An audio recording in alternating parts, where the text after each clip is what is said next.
Hey everyone. Welcome back to Naruto Audio Fanfics 2.0. Today's fanfic is what if Kurotsuchi was sent to Konoha on a mission, and fell in love with Naruto.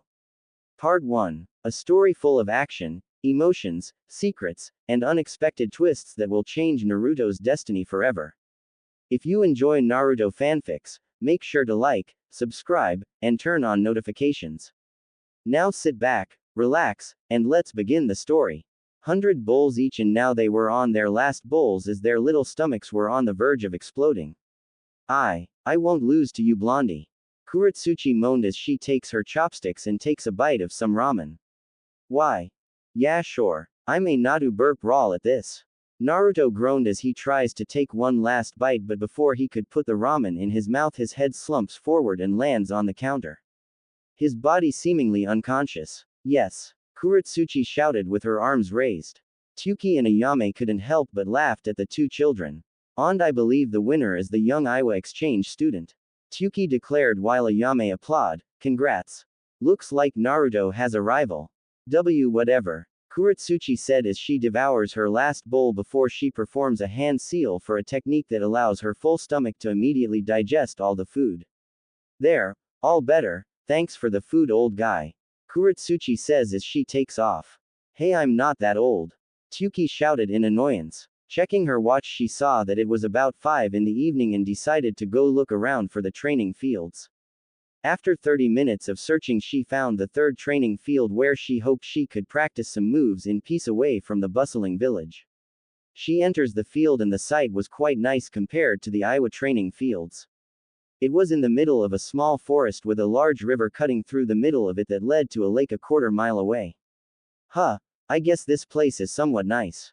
She said to herself before taking out a small scroll from her small pack and focuses some chakra into her hand. Placing it on the scroll, a sword materializes and she unsheathes it and begins practicing some kendo techniques for over a few hours before deciding to head back to her apartment. Konoha Shopping District. It was around 8 at night now and Kurotsuchi was walking the now semi-quiet streets of Konoha. She was glad she was walking home at this time because during the day Konoha was jam-packed with people moving around, making it pretty challenging to walk the streets. Since it was 8 now, traffic had died down about 40%, making travel much easier. She continued walking until she heard a huge commotion up the street and saw a mob of sorts doing what she believed was chasing someone. Who pissed those guys off? She whispered to herself. Oh well, none of my business. She was about to turn the other direction when she heard what sounded like a child shout in pain, "What the hell?" As she was approaching the mob, she heard various sentences being said. Kill the demon. You will pay for what you did all those years ago. Time to die. She made her way directly behind the mob and spotted a mix of shinobi and villagers carrying various weapons such as pitchforks, katanas, kusarigamas, and torches. Peeking through the gaps of their legs, she saw someone familiar. It was that blonde Naruto kid from the ramen stand. The boy was in a fetal position, cowering in fear before the mob. These idiots are picking on some kid. Well, I'll show them who's boss. Wait, I'll only cause a problem if I attack anyone from here. Damn. She said to herself, guess I'll just save the blondie and get out of here. With that, Kurotsuchi then hops over the mob and lands in between them and the blonde, holding her hand protectively in front of Naruto. Feeling the presence of someone looming over him, Naruto opens his eyes and spots a person standing in front of him, separating him from the mob with their hand held in front of him as if protecting him. It's that girl from the Ichirakus. He thought, recognizing the girl. Who the hell are you, girl? One of the villagers asked. Of course Iwa would help the demon boy, said another one. Why the heck are you picking on some kid? She asked sternly. Don't protect that demon spawn. He destroyed our village years ago and now we will destroy him and avenge our fallen comrades. One of the shinobi yelled. You're all scum for picking on a defenseless kid. Especially you, shinobi. You're supposed to protect your comrades, not hurt them, let alone a poor child. Kurotsuchi spat before one of the Chunin charged forth with a katana ready to cut Kurotsuchi down. Oh man, just what I need. Kurotsuchi took her katana and swung it with enough force to swat the Chunin's katana right out of his grip, catching the man by surprise. What the? He shouted before the girl karate chopped his temple, knocking him out cold. Chuckling in satisfaction, she turns to face the crowd. So who's next? She said, challenging the mob to try her. Just as she said that, two more Chunin charged towards her with kunai in hand, and like the one before, she effortlessly dodged all their attacks and proceeded to knock one of them out before choking the other out cold. Tossing his body aside, two villagers came at her and she performed a roundhouse kick, knocking them both backwards against the nearby dumpster. After several more minutes of ass-kicking, Kurotsuchi had managed to beat the mob, leaving them beaten into unconsciousness. Naruto was just staring at her in awe. Cracking her neck in her knuckles, she lets out a sigh of content. Now that was worth the workout, she declared before Naruto started speaking. Wow. That was so cool. I've never seen anyone kick butt like that. You were really good, the blonde declared. Turning to face the boy, she couldn't help but smirk. I only beat them because shinobi in your village are weak.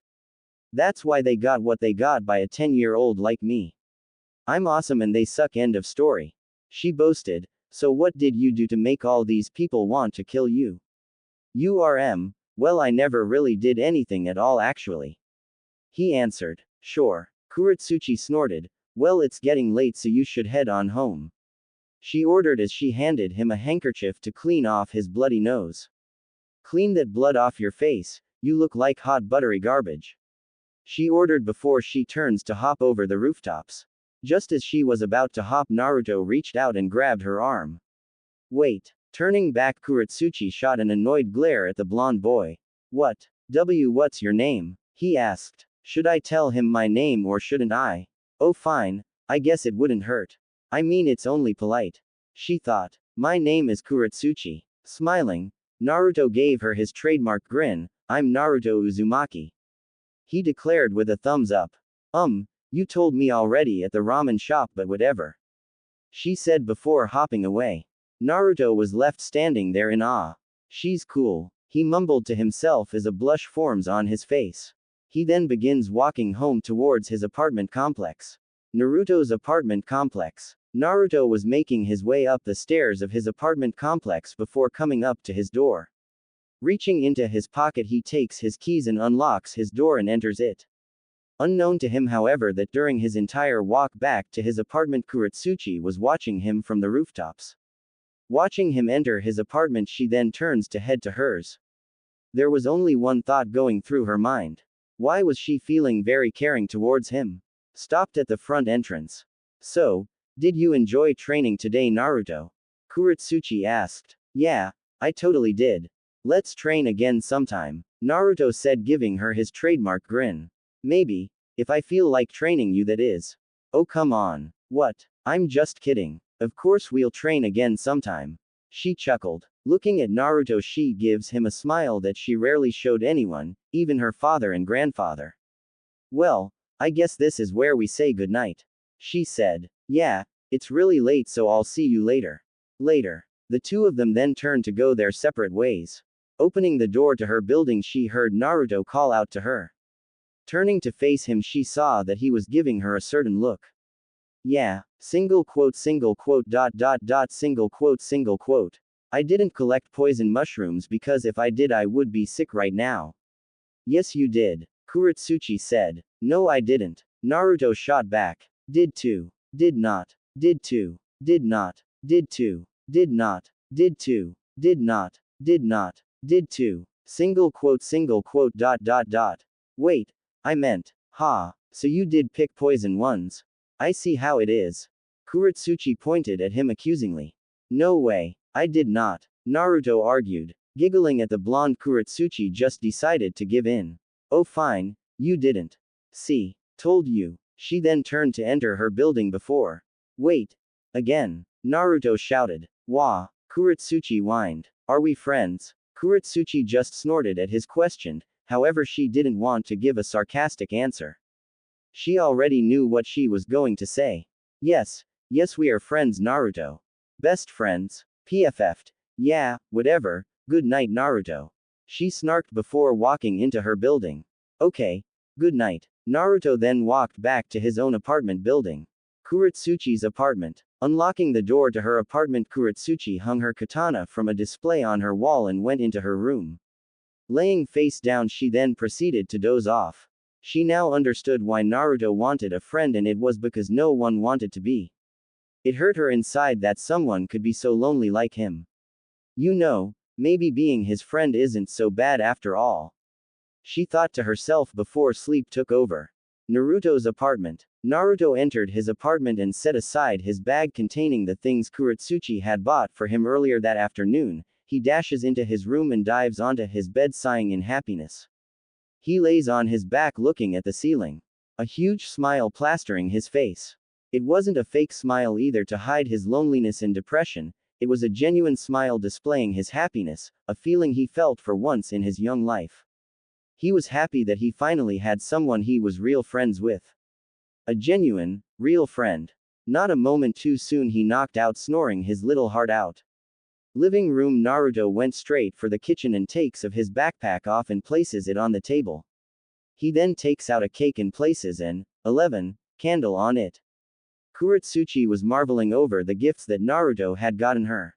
Taking the heart-shaped box, she opens it and finds even heart-shaped chocolate in it. Taking one, she smiles before taking a bite out of it.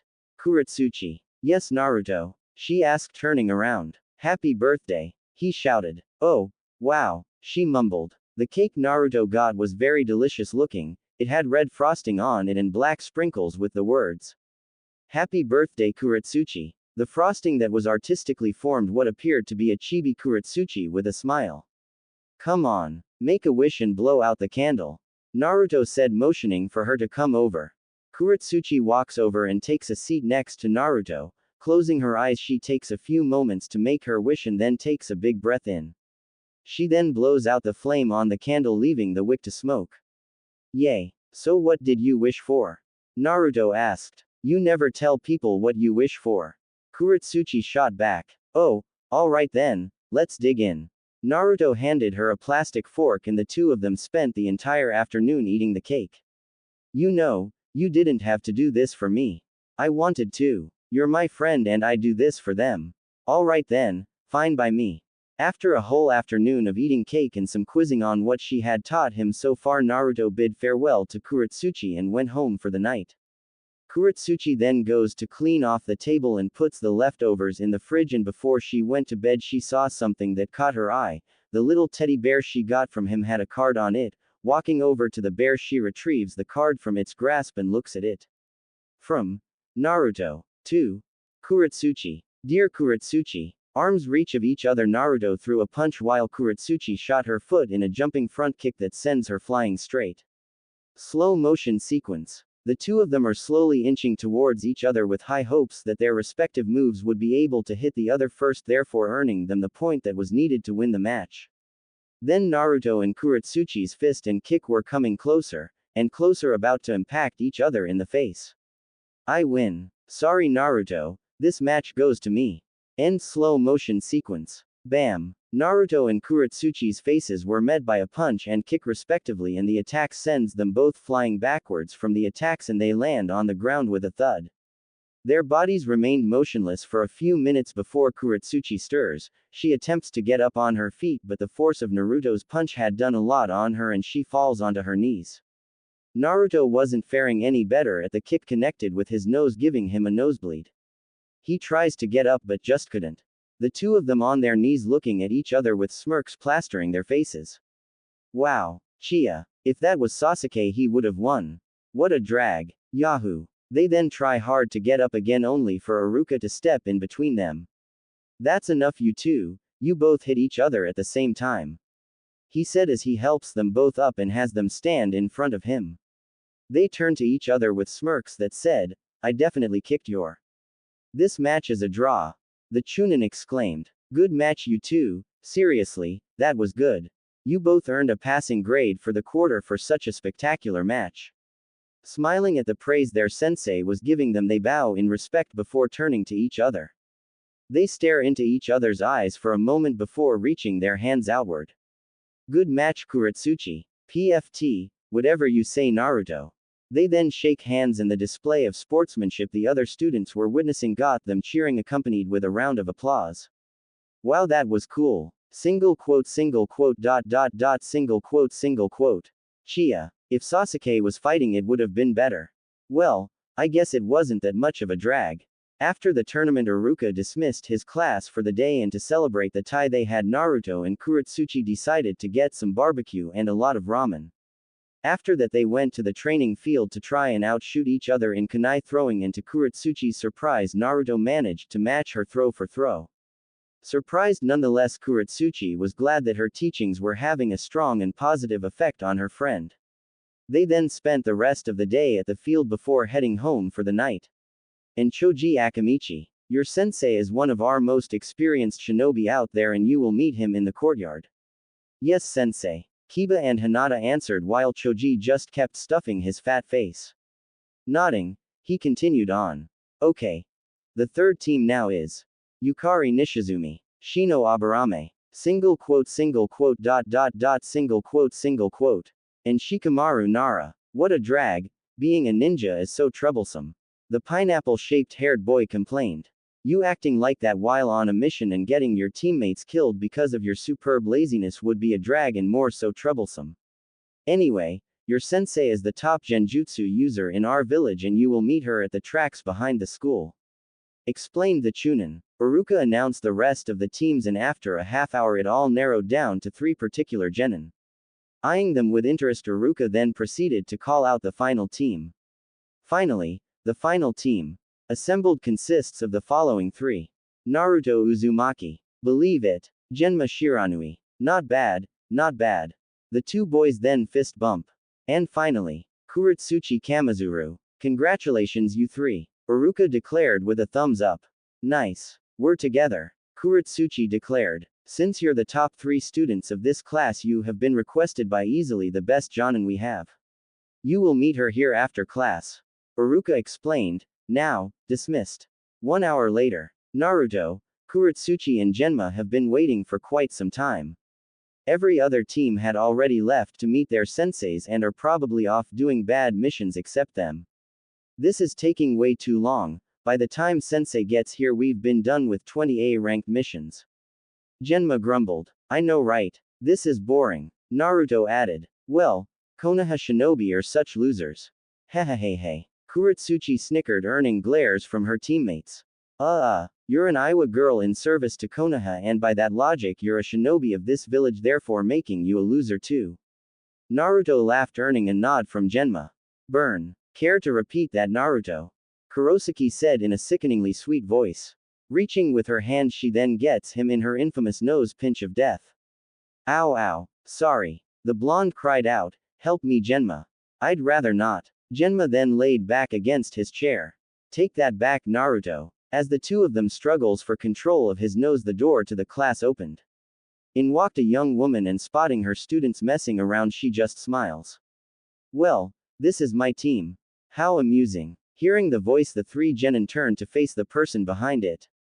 Standing before them was a very beautiful young woman who easily not a day older than 22 years old. She had long, raven hair that was kept untamed and fell past her shoulders, with long parted bangs framing both sides of her face with a long one between her eyes. She was wearing the standard Konoha jonin vest with a Konoha bandana similar to Genma's, except she was wearing it correctly, showing off the leaf symbol. Adding to the look, she wore jet black Anbu cargo pants with a kunai holster on her left leg, while her footwear consisted of black Anbu combat boots. Strapped to her belt was a wakizashi. Completing her look, she wore a black t-shirt under her vest and had knee and elbow pads on, and on her hands were gloves with steel plates on the dorsal sides of the hands. The 3 genin thought she looked very experienced and, well, just plain bad. While Kurotsuchi and Genma were eyeing their sensei, Naruto was staring at her. He swore he had seen her before. How's it going, you 3? I'm your jonin sensei, Meiko Uchiha. Clang. Asterisk. Jin-E's katana was a fraction of a millimeter away from killing Naruto when suddenly it was knocked out of his grip. A Senbon being the cause. What the? Jin-E muttered in surprise before turning to face his left, and just as he does, the handle of a wakizashi comes flying straight into his face, breaking his nose. The man growls in pain and was sent flat on his rear end and was left clutching his now broken and bleeding nose in pain. 2 figures land in between Jin-E and the 2 genin. The moonlight shines on them, revealing Meiko and Genma. You guys alright? Genma asked as he bends down next to Naruto. Meiko sensei. Genma. Kurotsuchi said weakly with a smile. Opening his eyes, Naruto gasps in happiness. You guys made it. What the hell? Jin-E places a hand over his broken nose and looks up at Naruto and spots Mako standing protectively in front of his kills. Jin-E's pain quickly turns into glee. Udo Jin-E, we meet again. Mako said coldly. Well, if it isn't Mako Uchiha. It's been what? 14 years. I was hoping to meet you in combat again. Jin-E laughed as he puts his broken nose back into place with a sickening crack. Genma, take care of Naruto and Kurotsuchi. I'll take this man down. Mako ordered, getting a nod from the brown-haired teen. Picking Naruto up, he makes his way over to Kurotsuchi and sets the blonde down gently. You okay, Kurotsuchi? Genma asked his teammate. Why yeah. We need to patch Naruto up now. Don't worry about me, Kurotsuchi said. Right. Looking at Kurotsuchi now able to move, Jin-E could only explain how the Hyogi spell was broken. Mako Uchiha had used her Sharingan to copy the technique. Picking up his katana, he holds it in front of him. So, the true battle now begins. Welcome back to the Third Shinobi World War. Mako Uchiha, aka Konoha's mistress of all 5 elements. Mako and Jin-E then lunge forward at each other. The camera then pans up to the sky as the sounds of clashing steel is heard. So what do we do now, sensei? Naruto asked as the breeze picks up speed and intensity. The following morning, after contacting the U police force, the 4 Konoha shinobi assist in bringing Jin-E's body to the morgue. After many thanks from the police, the 4 of them are seen back at the graveyard. Since her comrades had died in U those years ago, Mako decided to take her team to visit the graves of her comrades to pay their respects. Currently they were looking at 3 headstones before them. Here lies Ken Aomori, Asuka Kazama and Takeda Takahashi. 3 brave shinobi from Konohagakure no Sato who gave their lives to protect and liberate you from Kumo's invasion. The people of you are truly grateful for your sacrifice and you will never be forgotten. So, they're buried here, huh, sensei? Kurotsuchi asked. Yes, we didn't have the time to get their bodies back home because Kumo ninja were infamous for attacking medical supply lines and everything of that nature. Mako answered with a frown. So, what now? We've got Jin-E taken care of, we aren't scheduled to return to Konoha until tomorrow. Naruto said. Then we'll just have to wait it out until tomorrow, I guess. Genma said, using his Senbon as a toothpick. You're right. Let's go back to the hotel and rest. Mako ordered as they begin to walk away. Mako stops, however, and turns to look at her comrades' graves. She walks up to them and takes out a scroll. Gathering some chakra into her hands, she unseals a bouquet of flowers and gently places it on Asuka's grave in the middle. I hope to see you guys in heaven someday, Mako said, holding a cry. Getting up, she then walks back to join her genin as they walk into the sunrise. Kurotsuchi then involuntarily places a hand on Naruto's cheek before nuzzling her cheeks against his, earning sleeping moans of pleasure from the blonde. Heh, you feel soft, Naruto said quietly as Kurotsuchi then rests her head on his chest. Then 2 shadows loom over them. Oh, so this is where they've been. The revealed Mako said, trying to hold back a giggle. Yep, looks like sensei. Genma chuckled. Should we wake them up? Shaking her head, Mako just smirks. They'll wake up in 5, 4, 3, 2, 1. On cue, the Kurotsuchi would be the first one to wake. Opening her eyes, she yawns and looks up and was greeted by Naruto's sleeping face. The closeness her face was to his made her turn bright red. Morning, Kurotsuchi, Mako said, alerting the Iowa girl to her sensei's presence. Mako sensei, Kurotsuchi said, jumping up from Naruto's embrace, inadvertently waking him in the process. Yawn. Good morning, Kurotsuchi, Naruto said, rubbing his eyes.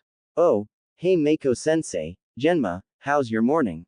The blonde asked casually. Oh, we were just in the neighborhood when we happened to find you and Kurotsuchi cuddling, Mako said, trying her hardest not to giggle. That's right, Genma added. The 2 teenagers turned red and then they noticed the sadistic grin plastered on Mako's face, and that grin told them that she had something planned for them. Mako sensei, why are you grinning like that? Naruto asked. Yeah, it's almost scary the way you're smiling, Kurotsuchi said. Tell me about it, Genma quipped. All 3 genin stared at their teacher nervously before she gave her answer. Mako closed her eyes momentarily before opening them again and looked at Naruto. Well, I've decided that since you three did excellent in our first training session, I decided that we are going to be doing some more hardcore training for the next few months because I want to truly see how much you three can grow. I'm preparing you for something. The Uchiha woman declared. You, Kurotsuchi Kamizuru, the honorable granddaughter of the third Tsuchikage. I expected greatness from you and you did not disappoint.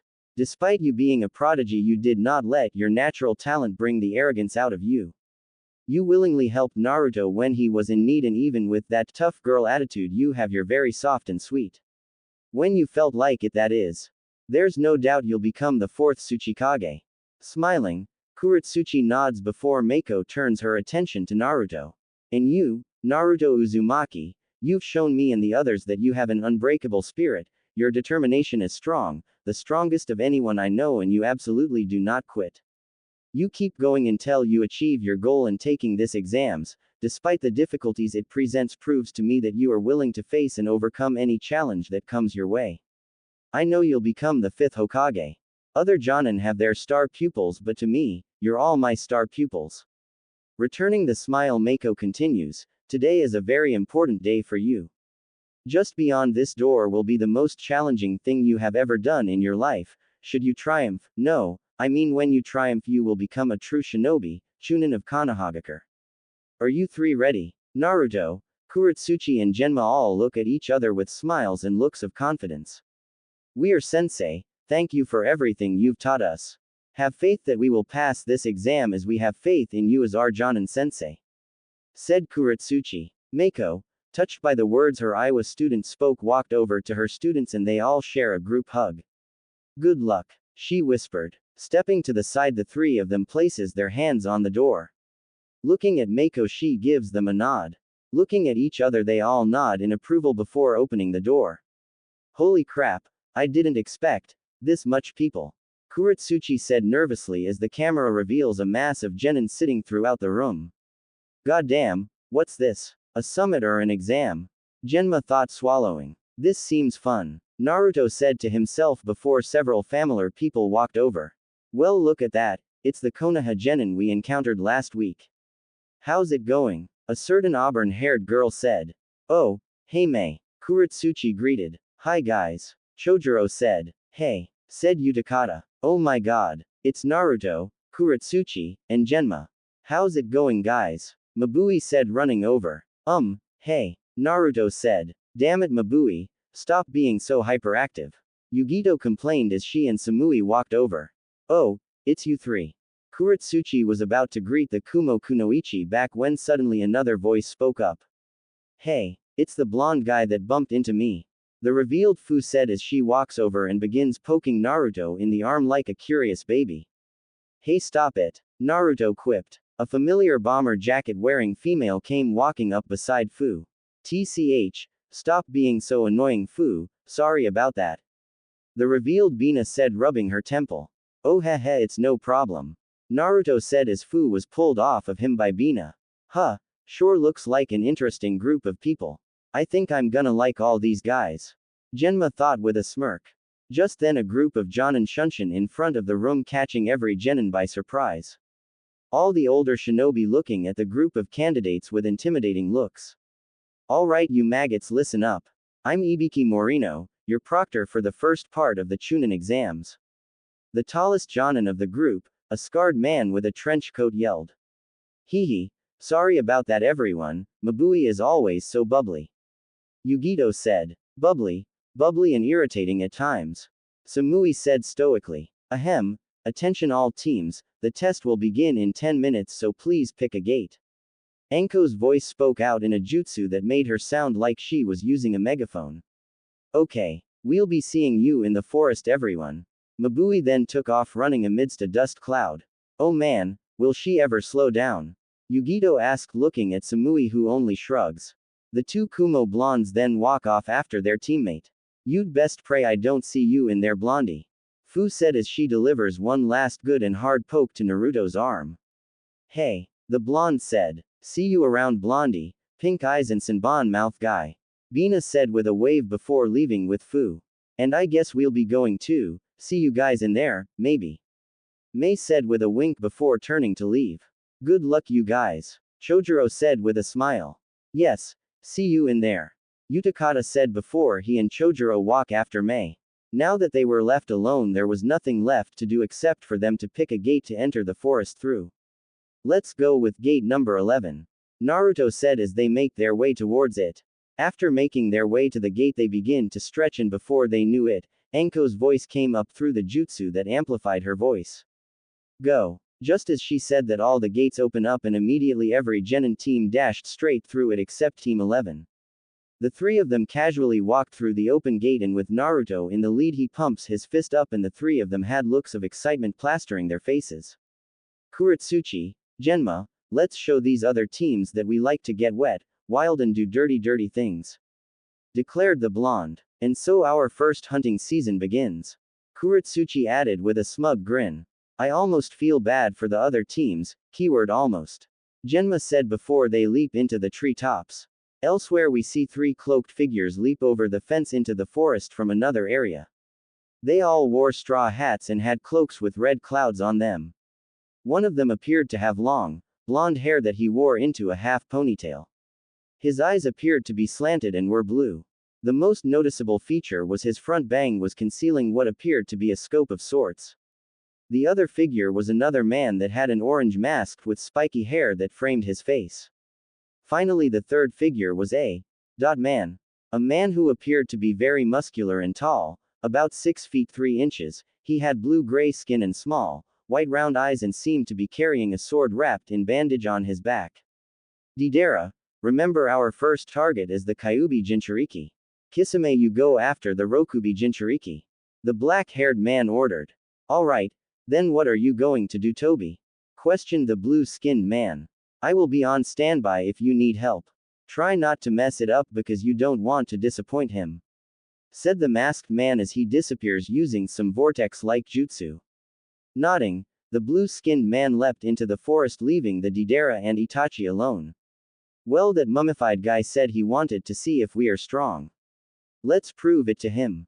The blonde teen said before he continues to leap deeper into the forest. I hope you'll be happy to see me again, Kurotsuchi. I'm looking forward to seeing you again. Hokage's office, same time.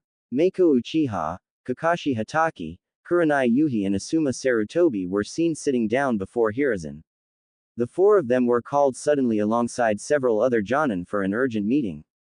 Taking a puff from his pipe, he then began to speak. You're all wondering why I called you here so urgently, no?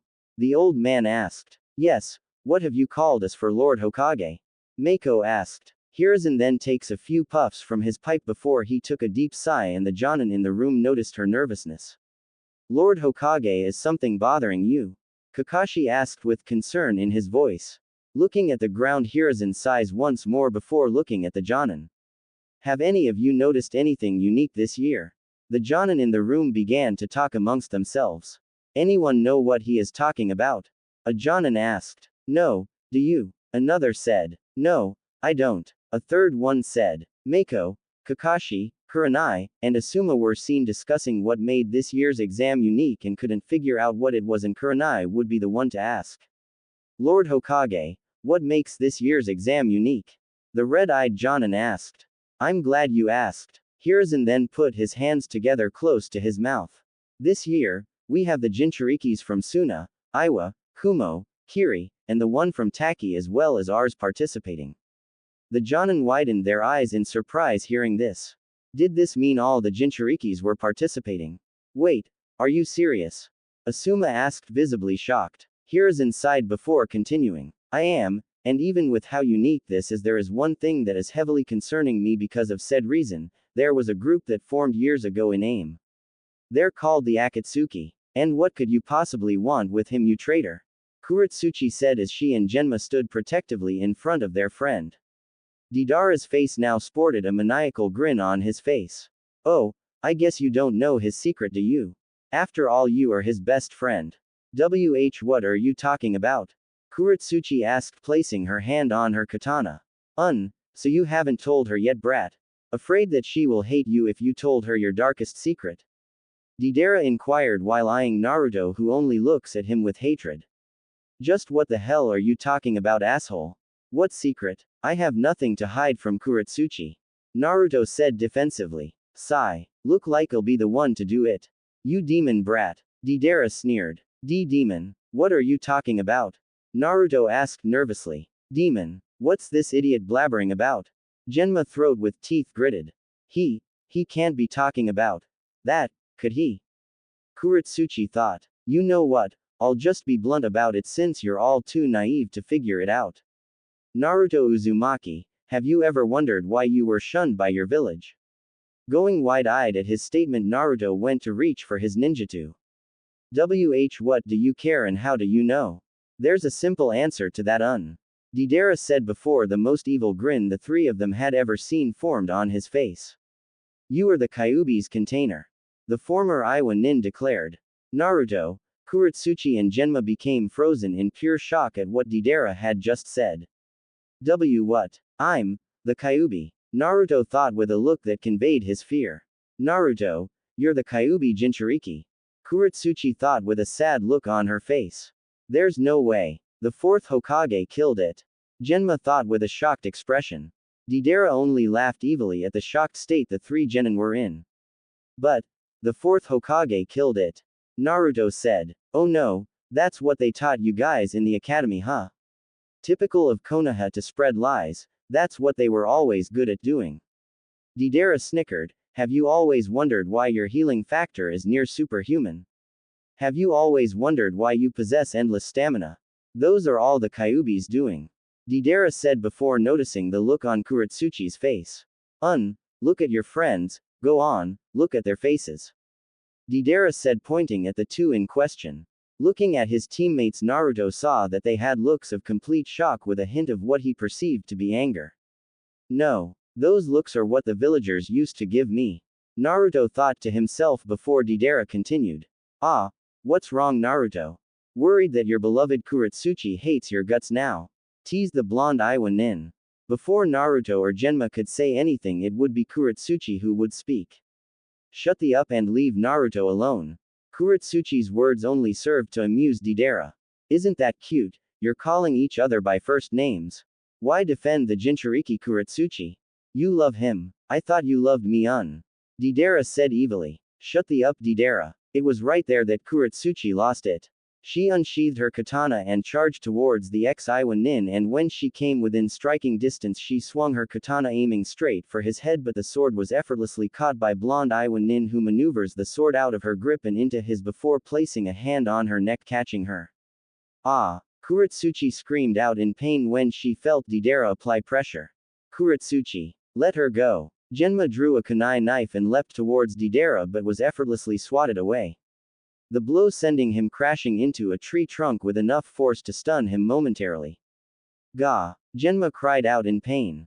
Deidara snickered at the brown-haired teen's pain before looking at Naruto, who was looking down as if to hide his shame. I was hoping you'd come with me willingly, but since your friends attacked me, I guess I'll get rid of them first before taking you to your new home. Deidara then takes Kurotsuchi's katana and looks at it for a moment. Look at that, it's your mom's, isn't it? Deidara then pointed the sword into Kurotsuchi's thigh and slowly forced it into her body. The feeling of the sharp blade cutting into her made her scream in pain, pain she had never felt before. Ah! Kurotsuchi's cries were so full of pain that Genma and Naruto had to cover their ears to avoid hearing it. Bastard, let her go! A now angry Genma shouted. Naruto then suddenly felt an unknown energy build up within him. It was so powerful it even made Deidara halt his torture of Kurotsuchi. Despite the pain she was in, Kurotsuchi along with Genma and Deidara looked at Naruto and saw what appeared to be orange chakra flaring around him, and he appeared to be on all fours. In Naruto, Kurotsuchi thought despite the pain she was in. She noticed that his nails appeared to be growing sharper. And his hair was getting wilder. Is that? No way. Genma thought with a look of fear. So, it wants to come out and play.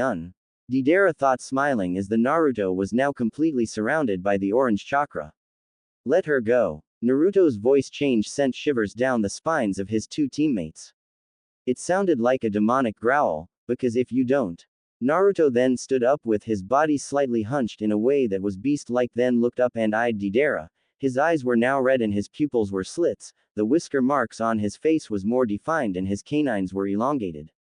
I'm gonna kill you. Mako Uchiha was currently seen hopping through the trees with her wolf summon Jun by her side. For a few hours they have been on the trail of Naruto's scent before Jun would come to a halt. Mako, wait. The wolf said. Coming to a halt, the Jonin looks to the wolf with a questioning look. What is it, Jun? Jun then raises his head up and begins to sniff the air. Do you sense what I smell? The wolf said. Looking up into the night sky, Mako closed her eyes for a moment as a gentle breeze blows through the forest. Opening her eyes, we see a look of worry in them. Naruto. Mako said. Yes, I believe it's happening too. Jun said. We have to hurry. Mako and Jun then leap across the forest. You bastard, let her go. A now angry Genma shouted. Naruto then suddenly felt an unknown energy build up within him. It was so powerful it even made Deidara halt his torture of Kurotsuchi. Despite the pain she was in, Kurotsuchi, along with Genma and Deidara, looked at Naruto and saw what appeared to be orange chakra flaring around him, and he appeared to be on all fours.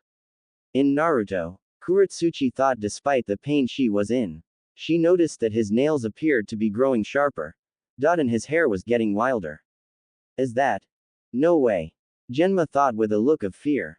So, it wants to come out and play un. Deidara thought, smiling as the Naruto was now completely surrounded by the orange chakra. Let her go. Single quote. Naruto's voice change sent shivers down the spines of his two teammates. It sounded like a demonic growl, because if you don't. Naruto then stood up with his body slightly hunched in a way that was beast-like, then looked up and eyed Deidara. His eyes were now red and his pupils were slits, the whisker marks on his face was more defined and his canines were elongated. I'm gonna kill you. So the Kyuubi has come out to play, let's see what you're made of, brat. Deidara said before tossing Kurotsuchi aside like trash. Naruto then ran forward on all fours and leaped straight at the blonde Iwa Nin with his arm reared up for a swipe. Deidara raises his own hand up and effortlessly catches Naruto's hand and quickly goes to shove an clay spider right into his face, but the Kyuubi container quickly delivers a punch with his free hand, striking the Akatsuki member straight in the gut, sending him flying into the trunk of the massive tree. Damn, that hurt. Deidara said as he slowly gets up. I would expect this from the Kyuubi, it is the most powerful of the tailed beasts. The blonde Iwa Nin then fires several clay spiders at Naruto, hoping that the sheer numbers of the explosives would overrun him. Naruto just stands there as the spiders crawl all over him before they completely cover his body. Take this. Deidara smiled maniacally, hoping to see Naruto get killed from the explosion, but his smile disappeared when a vortex of the Kyuubi's chakra spiraled around the blonde Kyuubi container, sending the spiders flying in every direction, allowing them to detonate harmlessly away from him and his teammates. This is going to be more difficult than I thought. Deidara said before charring head on towards the Kyuubi Jinchuriki. Deidara makes a few more clay spiders, only this time they were a bit larger, and sends them crawling straight at Naruto. The blonde Jinchuriki saw this and with sheer ferocity swings his claws and slices them into tiny little pieces, little explosions following just a second after. The two blondes then come within arm's reach of each other, and Deidara goes to draw a kunai knife and brings it upwards, hoping to strike the Jinchuriki in his pressure point to at least knock him out, but Naruto's reaction time, thanks to the Kyuubi's chakra, was enhanced, and the Jinchuriki moves his head to the side and quickly swings his claws at Deidara's face, striking the Akatsuki member. Grunting in pain, Deidara was sent flying sideways from the force of the hit. Kurotsuchi and Genma were watching the fight between the two blondes with shocked expressions on their faces.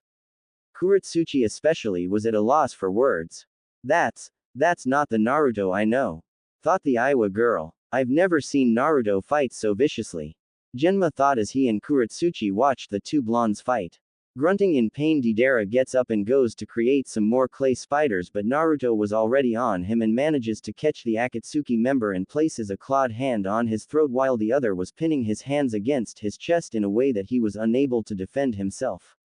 I should have known better. I guess us blondes are dumb, huh, Naruto?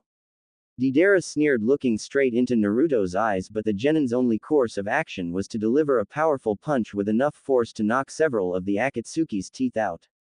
Gwa! Deidara cried out as he was sent to the floor, the force of the punch having done a lot on him and realizing that it would be futile to try and continue to fight Naruto, he tries to get up but was once again shoved to the ground. Naruto was about to deliver a fatal punch when suddenly he froze in place, his eyes grew wide and he had a look of confusion on his face. Kurotsuchi and Genma looked on as they watched Naruto freeze in place, and after a few seconds of silence the chakra around Naruto disappears and his hair, eyes, nails and teeth to normal. Groaning in exhaustion, Naruto collapses to the ground unconscious.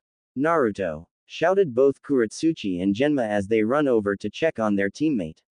"Is he okay?" Genma asked. "Yeah, he's just unconscious," Kurotsuchi said before turning to look where Deidara was, but the blonde Akatsuki nin was missing. Suddenly a shadow appeared above them. Looking up, Kurotsuchi and Genma saw Deidara on his clay bird and preparing what looked like a bomb of sorts. I think I'll just get rid of you three. Sorry Kurotsuchi, but as much as I'd like to stick around and catch up on old times, I'm afraid you die here." Deidara sneered before tossing the round clay bomb over the bird. "See you all in hell. Shit." Kurotsuchi and Genma huddled over Naruto. Earth release. Rock shelter. A shelter made of rock appeared around the genin as the bomb descended upon them. Deidara watched as the bomb descended upon them with a wicked grin when suddenly he saw what appeared to be a spiral void appear in the center of his bomb. "What the is that?" Deidara thought in wonder as he watched the spiral void continuously expand. He then went wide-eyed when the bomb appeared to be sucked into the spiral void. It was gone. "What the?" Deidara thought in pure rage. At the same time Kurotsuchi, Genma and the unconscious Naruto awaited their demise from the bomb only for nothing to happen. "What the? Where's the explosion?" Kurotsuchi thought. Dispelling the rock shelter jutsu, Kurotsuchi and Genma look into the sky only to see Deidara hovering above. Suddenly, several fire dragons appeared from under the forest canopy and one struck the bird, partially searing its wing. "Who the is attacking?" Deidara thought in anger. "I've gotta get outta here. Deidara then maneuvered the bird south and flew away, but not before a figure appeared behind him. Feeling a presence, he turns and spots Mako taking in a deep breath. Fire release. Majestic destroyer flame. Mako then expelled an immense blast of fire from her mouth, blowing it straight at Deidara's face. Deidara cried out as the right side of his face became severely burnt. He then prods the bird to pick up speed, and within a few seconds he flies off into the horizon.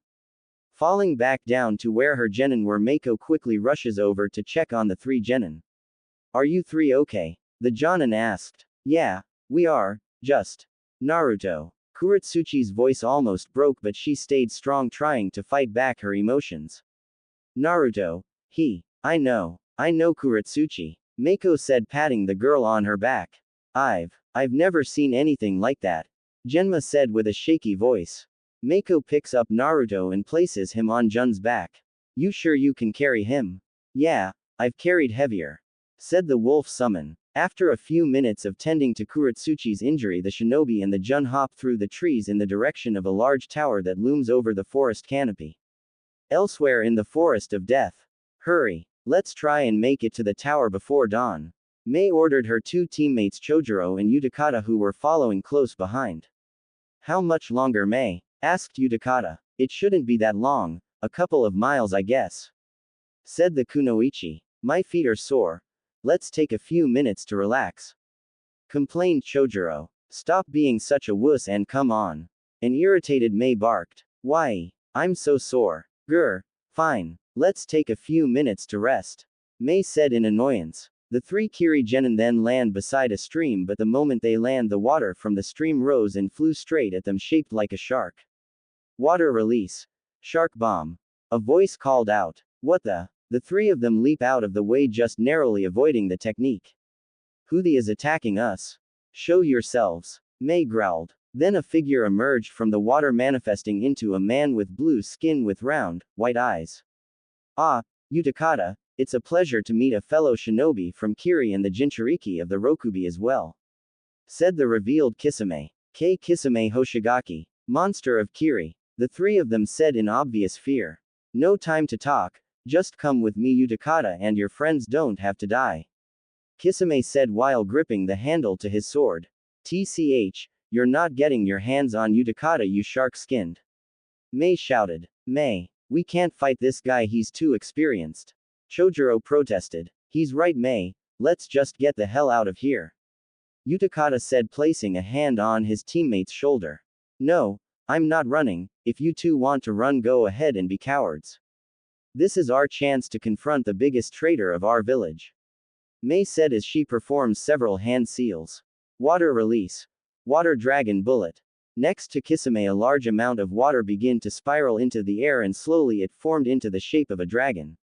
Smirking in amusement, Kisame holds his hand out with the palm pointing towards the water dragon, and when the dragon collides with his hand, it disperses harmlessly around him, much to the shock of the three Kiri genin, especially Mei.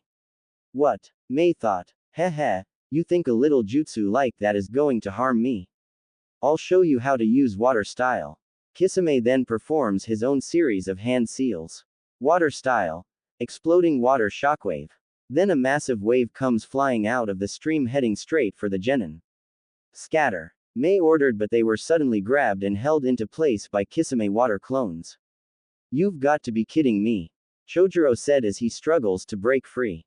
Damn. Utakata screamed, and the three of them were helpless as the massive wave came crashing down on them. Kisame, who was riding the wave, grinned in glee as the wave came closer and closer to engulfing the three of them. This fight is mine. Kisame said in glee, and as the wave came within feet of crashing onto them, a figure quickly struck the clones, effectively dispelling them before scooping up the three genin and taking off with them. The wave crashes down onto where the genin were, sending water flooding throughout the surrounding area. Several minutes later, the waves would die down and Kisame noticed that the three of them were gone. Well, looks like someone came and intervened. Better report to Toby and that mummy guy. Kisame said before disappearing into the night. The quiet night next to the small lake within the forest of death was interrupted when a figure shunsons by the bank of the lake. The figure is revealed to be Asuma Sarutobi, one of Konoha's elite, and next to him were the three Kiri genin Mei, Chojuro and Utakata. You guys okay? Asuma asked. Why yeah, thanks for saving us, Konoha-sensei. Chojuro said between coughs. Yes, thank you very much. Utakata said. Thanks, but I wanted to fight him. Mei said with a hint of gratitude and annoyance. Damn, I wanted to take down the biggest traitor in Kiri history. No, he's way too advanced for you three to take on, and I'm not going to risk you, Utakata, since you're a Jinchuriki. Let's hurry on towards the tower. You guys do have the Earth and Heaven scroll, right? Asuma asked, and the response he got was Mei taking out both from her pouch and showing it to him. Nodding, the four of them then make their way towards the tower safely. Medical ward, tower at the 44th training ground. Inside the medical ward of the tower we see Mako, Kurotsuchi and Genma sitting beside an unconscious Naruto. It's been 4 days since their encounter with the Akatsuki nin Deidara and when they saw firsthand to power the Kyuubi. He's been out for 4 days straight. Kurotsuchi said, worried. I know, that encounter really took a toll on him. Genma said. Mako gently pats both of them on the shoulder while giving them a comforting smile. It's okay, you two, he's fine and I'm sure he'll come around in a bit. Just then a figure shunsons into the room. Turning around they see Hiruzen, the third Hokage, standing before them. How is he? Hiruzen asked, walking over to the bed where Naruto was. He's fine, Lord Hokage, he's just exhausted as all, but he should be feeling good when he wakes up. Explained Genma. Yeah, considering how energetic he is, I bet he'll go back to being his normal self. Mako added. I'm glad, I was afraid the seal would have failed and the Kyuubi would have unleashed. I don't even want to think of the hell that would have ensued. Hiruzen said, taking a puff from his pipe. Why, Lord Hokage? Why? The voice asking the question was Kurotsuchi, who appeared to have tears forming in her eyes. What do you mean, Kurotsuchi? Hiruzen asked. Why does Naruto have to bear such a heavy burden? Kurotsuchi's voice was cracking. You mean? Hiruzen was interrupted when Naruto began stirring. He sits up and opens his eyes to be greeted by the face of Mako, Genma, Hiruzen and Kurotsuchi. Hey guys. Damn my sides. Hey, welcome back, Dobi. Mako said, placing a hand on his shoulder. What's up, Naruto? Genma said. Hey guys. Aw man, my sides. Naruto said, rubbing the mentioned area. Naruto, we need to talk. Hiruzen said in a stern voice. Despite not wanting to kill the fluffy moment, he had to tell Naruto the truth now. About what, old man? We need to talk about who is inside you. Hiruzen's voice made Naruto feel nervous. He knew what he was going to bring up. Lord Hokage, do you think it's the right time to tell him? Mako asked. Yes, from what your wolf summon had told the Akatsuki member they encountered revealed to him the Kyuubi being within him. So, it's true, Naruto really is the Kyuubi's Jinchuriki. Kurotsuchi thought to herself in sadness. That's what that was then. Genma thought. Looking at Mako, Hiruzen nods to her before speaking. 14 years ago, Konoha was attacked by the Kyuubi. During the attack, many shinobi sacrificed their lives to try and slay the beast. Hiruzen explained, you can even ask your sensei, me and her were there. Sensei was there. Genma and Kurotsuchi asked in disbelief. Yeah, I was there. Mako said, I just don't like to talk about it is all. And I'm sure you were taught in your history classes that the fourth Hokage killed it, correct? Hiruzen asked the genin, who nod in response. It's a lie. I passed on a law that forbids the truth about the Kyuubi. The truth is, when all hope seemed lost, the fourth Hokage used the Reaper's death seal jutsu on the beast, but there was a drawback. He needed an infant child to seal the beast into. Hiruzen said, looking at Naruto, who was looking at him with realization in his eyes.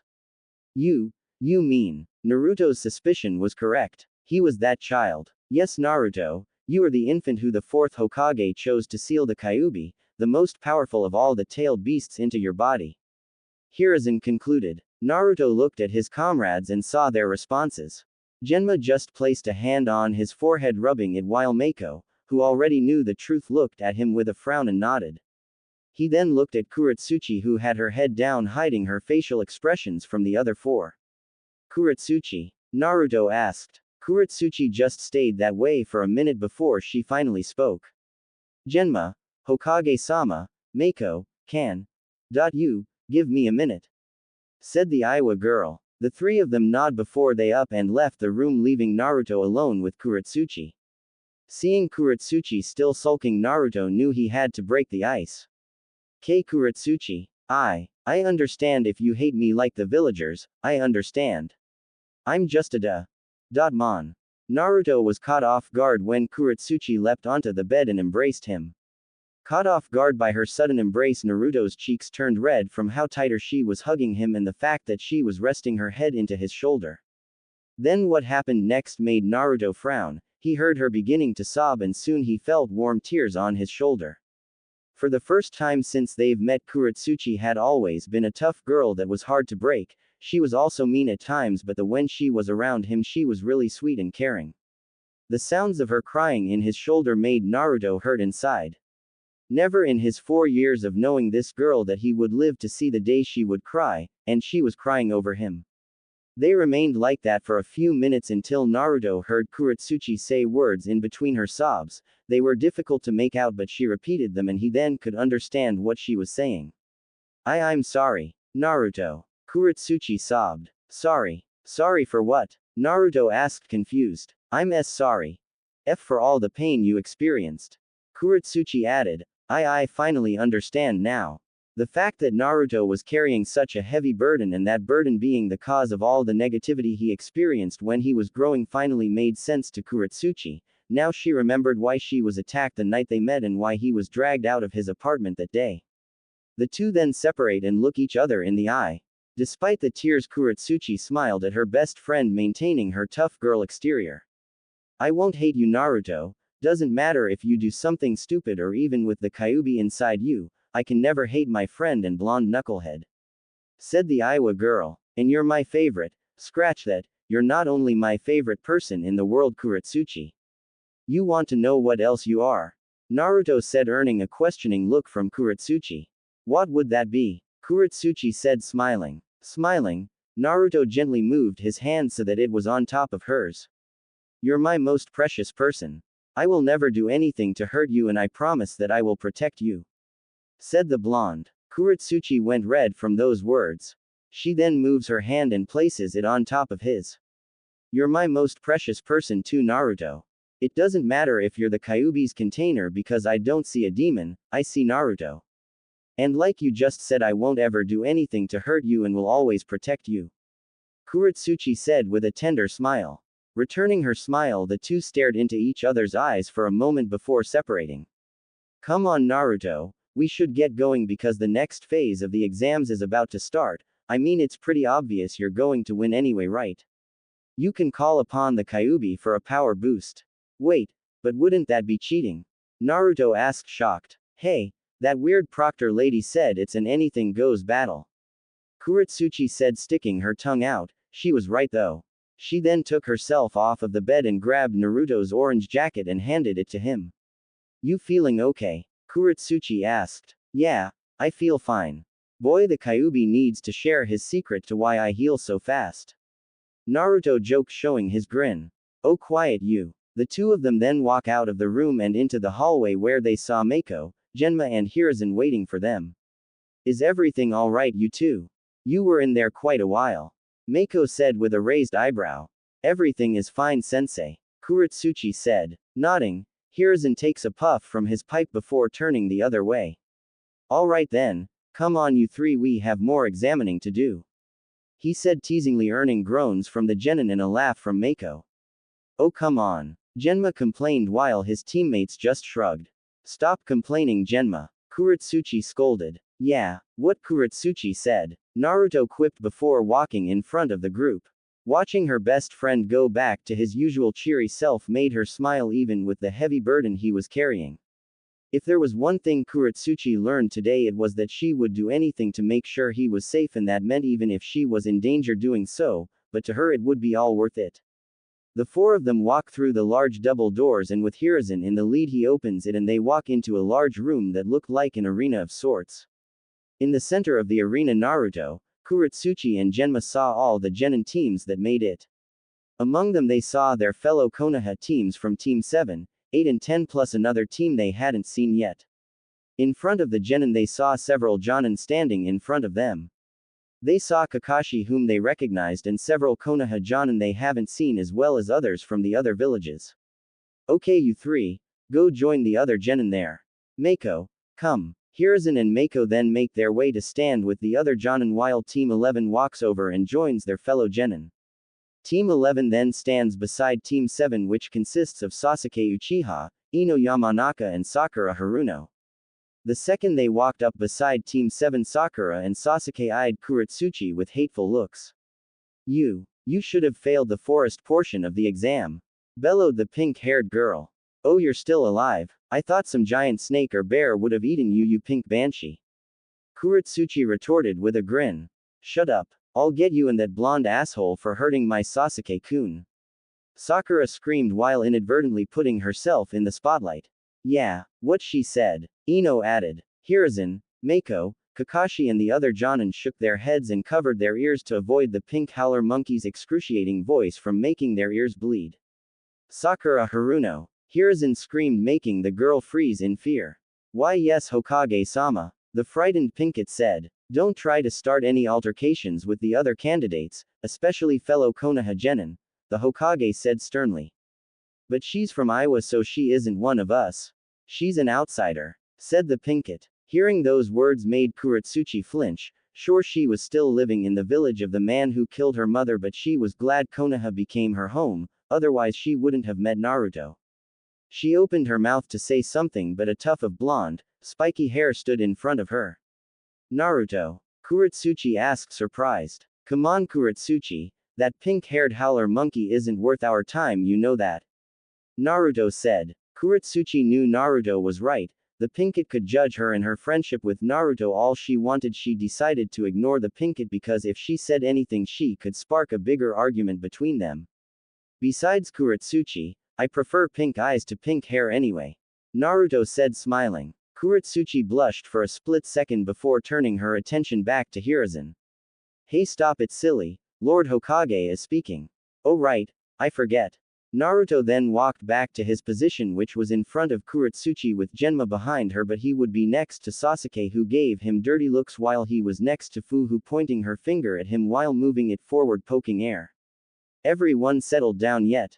Hiruzen asked. Earning nods from all the genin, he nods himself before continuing.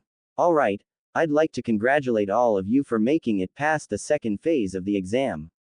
Hiruzen begins to clap, prompting the Jonin all around him to clap as well. The Genin all smile with confidence as they were praised by the Hokage for passing the forest segment of the exam. Smiling at the Genin, Hiruzen nods to a Jonin who walks up in front of the candidates. The Jonin in question had straight, purple hair that reached all the way down to her waist, her eyes were a warm brown color and she appeared to have a bit of red lipstick on. Her outfit was the standard Konoha Jonin flak jacket with gray cargo pants and Anbu combat boots. Hello everyone, I'm Yugao Azuki and I will be your proctor for this part of the Chunin exams. The woman said, this part of the exams normally doesn't happen, but since there's so much of you we will have to cut down on your numbers by having a tournament. All the genin in the room sported wide grins hearing that, a tournament. Hell yeah, Team 11 was especially happy to hear this. So we get to have a tournament. Hell yeah, I get to kick some and take names. Naruto thought with fire replacing his eyes. This is just my kind of thing. I feel bad for whoever is fighting me. Kurotsuchi thought, clenching her fists together. Alright, let's see who meets their doom fighting me. Genma thought with a confident smirk. The teams from Taki, Kumo and Kiri were all thinking the same thing also. Oh nice, I wonder who I'll beat up. Thought Mabui as she jumps around. Oh Mabui. Yugito and Samui thought with sweat drops. I hope I get to fight that blondie for bumping into me. Fu thought with a look of determination. Awesome, looks like I get to use Jongu for real. Bina thought with a grin. Seeing the genin bear looks of excitement on their faces, Yugao takes out a clipboard with a piece of paper on it which the genin assumed was a list with their names on it. Yugao then began counting through the names to see how many there was and raised an eyebrow. It seems we have 29 candidates still going, but there's a team here with only 2 people. Fu Ieyasu and Zombina Shimizu from Takigakure correct. The 2 girls in question nod in response. Interesting, we've never had a 2-member team before. If you survive the forest you must be pretty good. Yugao said. Now, since we're having an uneven number of candidates, one person will have to sit out. So who's it going to be? Yugao looked at the group of genin and saw that they were discussing among themselves. I'm not sitting this one out, no way. Said Naruto. Me neither, coming this far and leaving just like that is a waste of time and effort. Kurotsuchi said. I agree, we're all staying and taking part in this tournament. Genma quipped. If any of you aren't feeling up to this you can sit it out. No problem, Sasuke said to his 2 female teammates. No way. We're staying with you to the end, Sasuke-kun. Ino and Sakura shouted annoyingly at the same time. Damn fangirls. Thought Sasuke. You guys, Akamaru isn't feeling good and you know what that means, right? Kiba said to his team. Why yes, without Akamaru you are ineffective in battle. Hinata said shyly. Yeah, sit it out man. Choji said. Sorry guys. Kiba said as Akamaru whimpers in apology to his 2 human teammates. The teams from Kiri, Taki and Kumo all decided to stay, and after several more minutes Kiba raised his hand. Seeing the hand, Yugao points to the Inuzuka boy. Yes, what reason makes you want to sit this one out? The purple-haired Jonin questioned.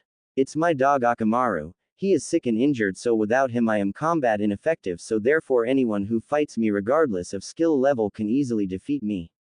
Explained the Inuzuka. Yugao then nods and motions for the Inuzuka to head up towards the balcony with Akamaru. Now, since we have an even number of candidates, we will now use the scoreboard up on your top left side to display the matches.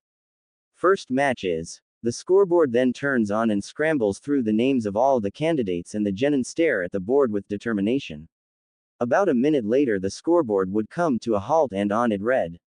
Shino Aburame vs. Ino Yamanaka. The genin then talk among themselves before Yugao silenced them.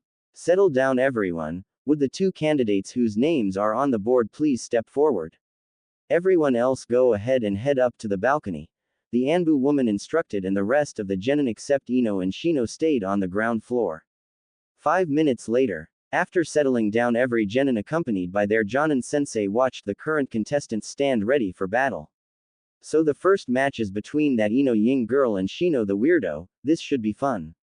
Kurotsuchi said. Ino got taken down by me with a simple leg sweep. I don't think she stands a better chance against Shino. Genma chuckled. I second that notion, let's see what Shino is made of because I've always been curious. Naruto weighed in. You'll see, said Mako. Taking their positions, the two genin stand ready with Yugao in between them with her hand raised into the air. Are both combatants ready? Ino and Shino nod in unison. Yugao then brings her hand down signaling the two to begin. Then begin. You're going down, Shino, Ino declared before performing a hand seal of sorts. Time to show everyone the Yamanaka clan's specialty. Ninja art. Mind transfer J. Ino would be interrupted when she saw a mass of black stuff coming out of Shino's body. What the is that? A now frightened Ino said. This is the specialty of the Aburame clan, have a taste of my parasitic insect jutsu. Shino said as the bugs came closer and closer towards the platinum blonde. Ino, seeing the mass of insects coming for her, screamed in pure terror before she collapsed. Yugao walked over and checking the Yamanaka heiress, she nods before turning her attention to Shino, who had called all his bugs back into his body. The winner is Shino Aburame of Konohagakure by unintentional knockout. With his match done, Shino calmly walks back up the stairs to the balcony and rejoined his team. Everyone else in the room, however, were grossed out by the display. Oh man, that's really nasty, Naruto thought with a sweat drop. Man, I know my cousins are bug users, but that is really scary. Kurotsuchi thought with a deadpan expression. Okay, screw you and your bugs, Genma thought in terror. Mako saw the faces her genin were making and giggled in amusement. So, did you guys like watching the bugs come out from Shino's body? His clan specializes in insects. The three genin then frantically shake their heads no in response. As the medics picked up Ino's unconscious body, Yugao took her position in the center of the arena once more before pointing at the scoreboard. Alright then, let's see who will battle next. The scoreboard then begins cycling through the names once more, and after a minute it came to a stop. Naruto Uzumaki vs. Neji Hyuga. Okay, would a Naruto Uzumaki and a Neji Hyuga please come into the arena? Yugao ordered. Yeah, my turn, Naruto bellowed in pure excitement seeing his name drawn.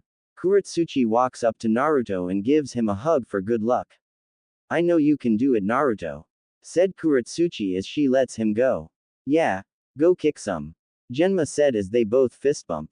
Good luck, Naruto, Mako said. On the other balcony, a boy who was about a year older with long brown hair and white eyes only scoffs at his opponent.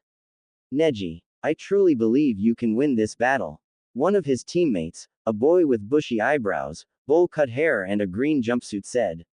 Tenten, the only female member on Neji's team, smiled as she recognized Naruto. Hey, he was shopping for his equipment that day. The two boys jump off the railing and land in the center of the arena facing each other with Yugao in between them. You're going down, believe it, Naruto said pointing at his opponent. Your destiny is to lose, Neji replied coldly. Are both combatants ready? Yugao asked, earning nods from the two. Alright, begin. As soon as the go was given, Neji assumed a stance Naruto had never seen before. Raising his eyebrows, he eyes the Hyuga. Huh, never seen that fighting stance before, wonder what taijutsu style he's using. Kurotsuchi and Genma were wondering the same thing. Turning to Mako, they then question her. Mako-sensei, what stance is that? Kurotsuchi asked. Yeah, I've never seen anything like that before, Genma said. Curious are we? Mako then puts on a pair of glasses and goes into lecture more. It's called the Gentle Fist, and it's a fighting style special to members of the Hyuga clan, which I'm sure you two know about. Mako explained, earning nods from the two. It's designed to inflict internal damage to your opponent through attacking the body's chakra pathway system. You can also injure the internal organs as well that are close to areas the user of the Gentle Fist strikes. Mako explained. I see, so this is a close quarters combat style then? Inquired Kurotsuchi, getting a nod from Genma. I think he'll do fine because Naruto's always been good at fighting all ranges, said Genma. Meanwhile, from his booth, Hiruzen had a smirk on his face. I wonder how Naruto will fare against the Gentle Fist. They then resume watching the two in the arena. For a moment they just stand there looking at each other, leaving the entire room in silence. Well, are you going to attack or what? Asked Neji. Maybe, maybe not, Naruto answered. Alright, that stance is strange, I've never seen it before, so I'm going to have to figure out how he moves with it and what kind of attacks he throws at me. Reaching into his kunai holster, he takes several of the knives out and hurls it at the Hyuga boy, and to his surprise the Hyuga spun around, creating what appeared to be a sphere made of pure chakra, deflecting the kunai, sending them scattering in all directions.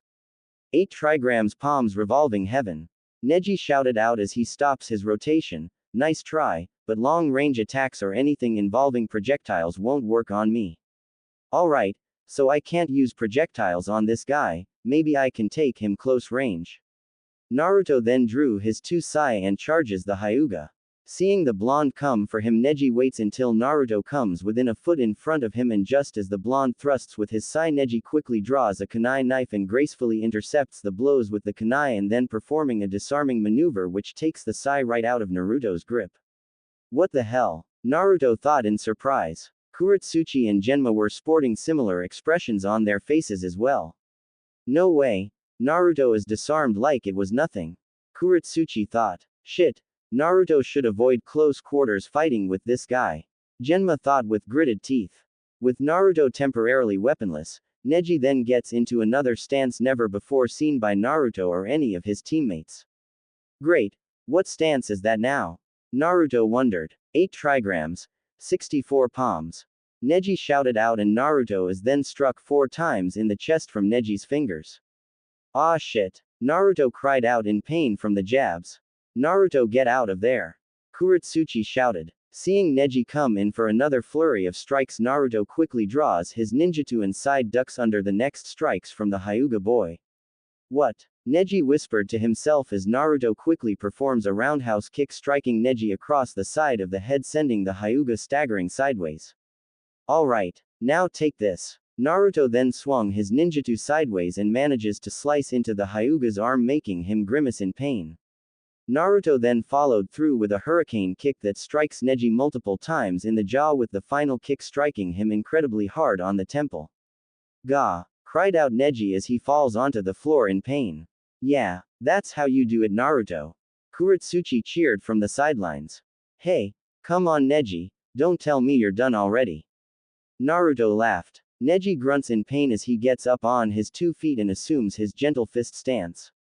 Well, looks like you're pretty good, Naruto. Let's see how you do when I fight for real. Then the veins near Neji's eyes begin to bulge so much that they were visible for all to see. Huh, what's with his eyes? Does he have some dojutsu like Mako-sensei? Naruto thought. Kurotsuchi and Genma were going through the same thoughts, and once again their curiosity got the best of them. Sensei, what's with his eyes? Kurotsuchi asked. It's the Byakugan. Like my Sharingan, it's a dojutsu that's unique to members of the Hyuga clan, and it allows the person using it to have a near 360-degree field of vision. It's also great at seeing chakra, and if Naruto uses shadow clones, Neji will be able to see the real Naruto. When used in junction with the gentle fist style, the user becomes very formidable. Explained Mako in a lecture voice. Damn, then shadow clones are out of the question for Naruto. Genma said. I just hope he can surprise us like he always does. Kurotsuchi thought as she looks back at Naruto. Gross, you look like you just had a bad sleep. Naruto said to the Hyuga, which only serves to annoy him. Shut up. Now I'll show you the power of the Hyuga clan. Neji retorted as he and Naruto charged towards each other. Neji goes in for an open palm strike aimed at Naruto's chest, but the blonde's faster reaction time sees him reaching quickly for a kunai knife and pointed it outwards so that Neji impales his own palm on it. Ah! Neji cried out in pain as he accidentally impales his own palm on the kunai knife. Neji! Rock Lee, the bowl-cut kid from Neji's team, shouted out. Neji goes to bring his other palm to strike Naruto, and this time he manages to land a blow, hitting Naruto with a powerful blow to the stomach. Single quote, exclamation mark quote. Naruto cried out in pain as he stumbles backwards, clutching his stomach. That really hurt. Neji then yanks the kunai out of his palm. Damn, he really did it to my left palm. Looks like I can only use my right for the rest of the fight. Neji thought to himself. He draws several shuriken and hurls it towards the blonde.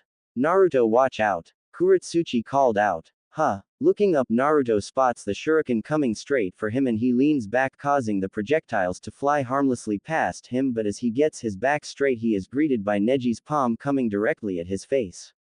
Naruto reacts quickly and catches Neji on the forearm and shoulder, throws the Hyuga onto the ground and pins him. Grunting in pain, Neji kicks his legs up and manages to land a minor blow to Naruto's head with a kick. The blow causes Naruto to release the Hyuga from his grip and jumps back to avoid another blow. Now back on his feet, Neji draws a kunai knife and charges towards Naruto, who does the same with his own kunai, and the two genin meet in a clash of steel. You know, Naruto, I saw the list for your class's top students and saw you second place. I'm not surprised you're putting up a good fight. Neji complimented as he tries to overpower Naruto. Oh. Thanks, you too. Naruto replied as the two boys jump back to create some distance between them, but I'm gonna win this match, Neji. The two then jump backwards, creating significant distance in between them. Then bring it, Naruto. Neji sneered before going in for a full charge towards Naruto.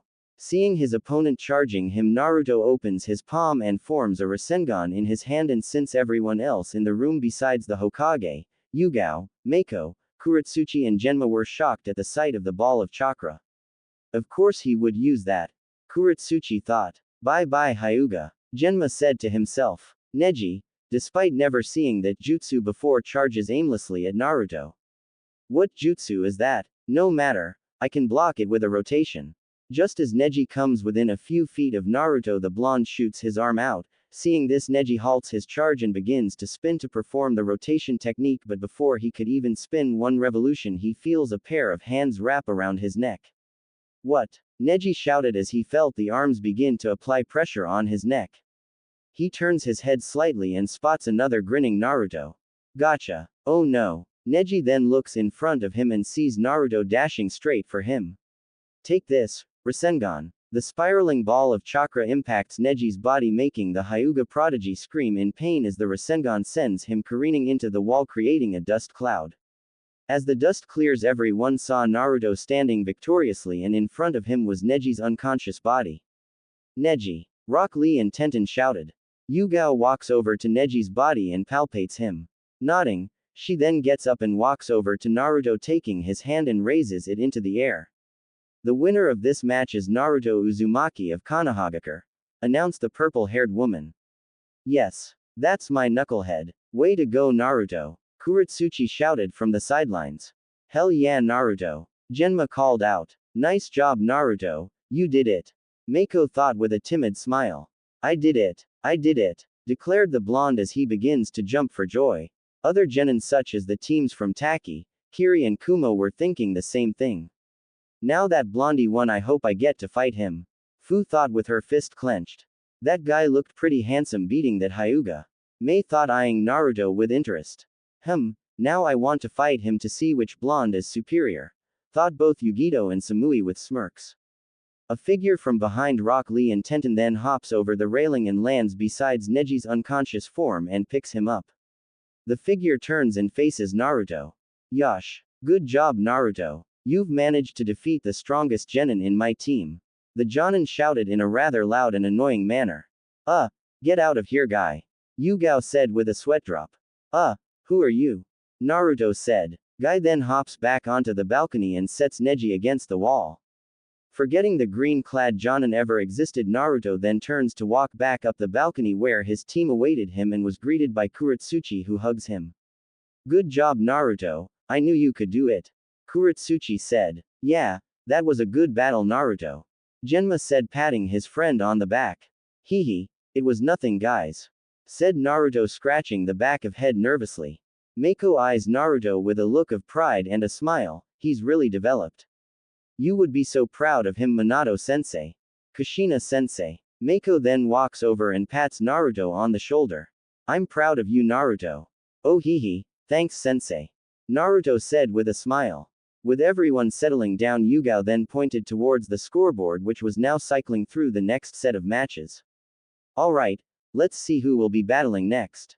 The board flips through the remaining names, and after several minutes the next pair of genin were listed. Gaara Sabaku vs. Shikamaru Nara. Would a Gaara Sabaku and a Shikamaru Nara please come forth? Said Yugao. Gaara, being the quiet and stoic person he is, uses a sand variant of the Shunshin and appears in the arena, while Shikamaru, being the lazy kid that he has had to practically be dragged to the arena by his sensei, who was Kurenai. Sensei, this is such a drag, Shikamaru said as Kurenai had to force him to stay in the arena with Gaara. Stop it, Shikamaru, you chose to be a shinobi, so you're going to be dedicated to it. You're not quitting on me, Kurenai said in a very annoyed tone, while Yugao was just shaking her head. Oh man, what a drag, Shikamaru quipped before looking at Gaara. Watch, I bet Shikamaru is just going to be a lazy and quit. Kurotsuchi inquired. Oh yeah, but this is the Chunin exam, so I think even he wouldn't quit something this important, Naruto said. Pray to Kami, he actually gives a crap for once. Genma snickered. Nara clan members are the laziest people in existence, Mako thought, shaking her head. Back to the arena, Yugao stands in between the two genin. Are both combatants ready? Gaara simply nods while Shikamaru complains. Oh man, let me go home, this is stupid and such a drag, complained the Nara boy. Oi, Yugao face palmed before throwing her hand downwards. Begin.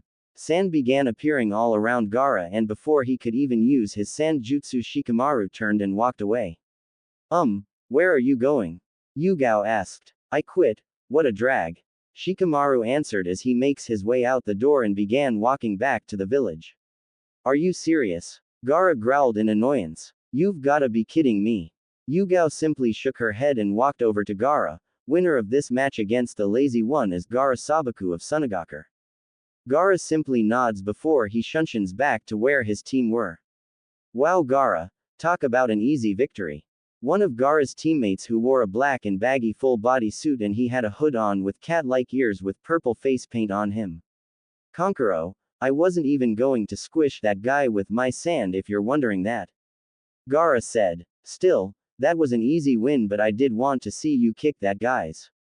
The only female in the group said. The girl had blonde hair that was tied into 4 ponytails and wore a light purple kimono with a scarlet sash tied around her waist and a fishnet shirt under it. The most noticeable thing about her was that she carried a large fan with her. Whatever you say, Tamari, Gaara said in his usual stoic voice. Alright, since the last match was over in less than 4 seconds, we're going to draw the next 2 contestants, Yugao said, pointing towards the board. I want my turn, damn it, thought Kurotsuchi. Come on, Genma thought with a look of determination. Mabui vs. Zaku Abumi. Yay, I get to fight. So cool, so cool, Mabui declared cheerfully. Her opponent, however, had a grin on his face. Would a Mabui and a Zaku Abumi please step forth? Yugao said. The 2 genin make their way into the arena and stand on either side of Yugao. I'm so gonna win this. This is my time to shine, Mabui said in her usual bubbly manner. Zaku, the Oto genin, just looked at Mabui like she was an idiot and chuckled evilly. You're going down, you Kumo bitch. Yugao looks at both genin and asks if they are both ready. Receiving nods from the both of them, she raises her hand and then swings it downward. Begin. Slicing soundwave. Zaku pointed his hands at the Kumo genin, who only sidesteps out of the way and charges straight for him. Nice jutsu. My turn now. Mabui continues her charge at such a speed that Zaku did not have time to register what had happened as the Kumo Kunoichi swings her right hand and delivers a punch that was so powerful the sound of her fist colliding with his face made everyone in the room wince, and his face looked like it was punched inwards. Holy crap. Every genin and jonin with Hiruzen included shouted out at Mabui's punch sent Zaku flying diagonally upwards and sent him flying straight through the ceiling at such a velocity he was practically a shooting star. Ah! Zaku's cries gradually became quieter as he flies into the sky and disappeared with a sparkle of light and a ding. Wow, so fun, Mabui said, cracking her knuckles. Everyone in the room was left speechless at the power of the dark-skinned girl's punch. All the genin and jonin's jaws were on the floor except Samui and Yugito, who were giggling to themselves. Holy shit, that punch seems more powerful than it normally is, Samui said. Tell me about it. That poor Oto genin is gonna need facial reconstruction surgery, Yugito inquired. After several minutes of hearing Mabui cheerfully jumping in the air, Yugao shook her head and walked over to the dark-skinned girl. The winner of this match by total knockout is Mabui of Kumogakur. Yay, I win, Mabui then ran back up the balcony and rejoined her team. You guys see that? I'm awesome. So very awesome, asked Mabui. Yeah, we did. Samui and Yugito answered. Several minutes later, after everyone settled down, Yugao once again pointed towards the scoreboard. Alright, next match is. The board begins to cycle through the names of the remaining contestants. Come on, my turn, Kurotsuchi thought with a hopeful look. No, me, Genma said. I want to kick. Come on, thought Fu with fire for eyes. Nope, it's definitely me, thought Zombina with stars for eyes. Kiri better get a turn now, Mei thought hopefully. Kurotsuchi Kamizuru vs. Bina Shimizu. Yes, time for me to shine, Kurotsuchi exclaimed. Look at that, I'm fighting the Aiwa girl, Bina said smiling. Alright, would a Kurotsuchi Kamizuru and a Bina Shimizu please come forth? Yugao ordered. The two kunoichi in question make their way into the center of the arena with Yugao in between them. Come on Kurotsuchi, show everyone what you're made of, Naruto called out. I know you can do it Kurotsuchi. You've got this, Mako thought with confidence. Alright, show everyone what you've got, Genma called out. Kurotsuchi turns around and smiles at her team before looking back at Bina. So, you ready to throw down Kurotsuchi? Asked Bina as she began stretching. Oh, I'm more than ready, Kurotsuchi replied with a grin. Nodding, Yugao then raises her hand into the air. Are both combatants ready? Yugao asked, getting nods in response. Then, begin. Kurotsuchi Kamizuru vs. Bina Shimizu. Yes, time for me to shine, Kurotsuchi exclaimed. Look at that, I'm fighting the Aiwa girl, Bina exclaimed smiling. Alright, would a Kurotsuchi Kamizuru and a Bina Shimizu please come forth? Yugao ordered. The two kunoichi in question make their way into the center of the arena with Yugao in between them. Come on Kurotsuchi, show everyone what you're made of, Naruto called out. I know you can do it Kurotsuchi.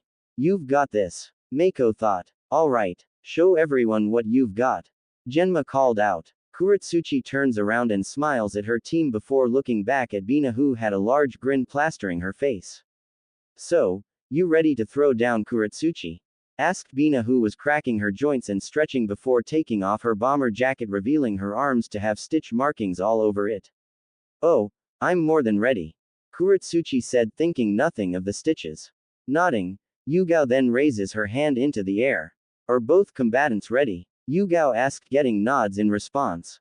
Then, begin. Zombina reaches into her back pocket her shorts and hurls a barrage of shuriken at Kurotsuchi. Basic attack, Kurotsuchi thought as she unsheathes her katana and swats the shuriken away like it was nothing.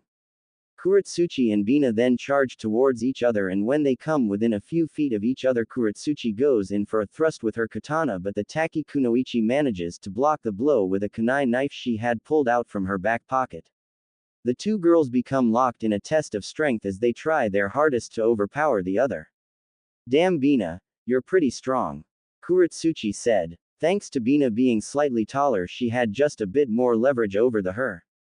Thanks, you too Kurotsuchi, Bina said with her shark-like grin as she shoves Kurotsuchi away, then shoots her head outwards and headbutts her directly on her nose with enough force to draw blood. Ah! Kurotsuchi cried out as she was sent staggering backwards while clutching her bleeding nose. Seeing her opponent in pain, Bina takes the opportunity to draw another kunai knife and leaps into the air. Kurotsuchi, above you, Naruto shouted, getting his teammates' attention. What? Kurotsuchi looked up and saw her opponent descending upon her with two kunai knives aimed for her eyes. Goddammit. Kurotsuchi manages to raise her hand up and catches Bina's wrist, saving her eyeballs from being kebabbed. Ha! Better luck next time Bina. You've got some quick reflexes Kurotsuchi. I'm having a lot of fun, Bina said before Kurotsuchi's shoulder throws her onto the ground. Kurotsuchi takes the chance to run over to grab her mother's katana. While she was doing so, Bina had managed to get back on her feet and runs after her prey. Where do you think you're going? Bina exclaimed. Kurotsuchi, she's behind you, Naruto shouted from the sidelines. Scooping up the katana, Kurotsuchi blindly swings the sword and connects with flesh, sending blood flying everywhere.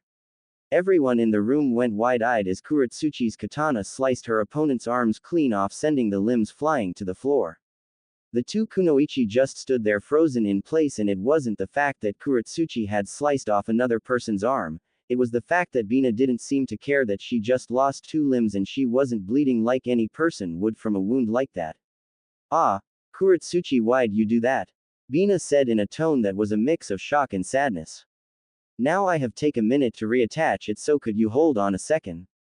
Zombina then points her stumps at her arms, and to everyone's shock several black threads came out her stump which had stitch markings where the Iowa girl had cut her arms off and snaked their way towards the severed limbs. That's weird, thought Kurotsuchi with a deadpan expression. Alright, let's see how fast I can get the threads to reattach my arms.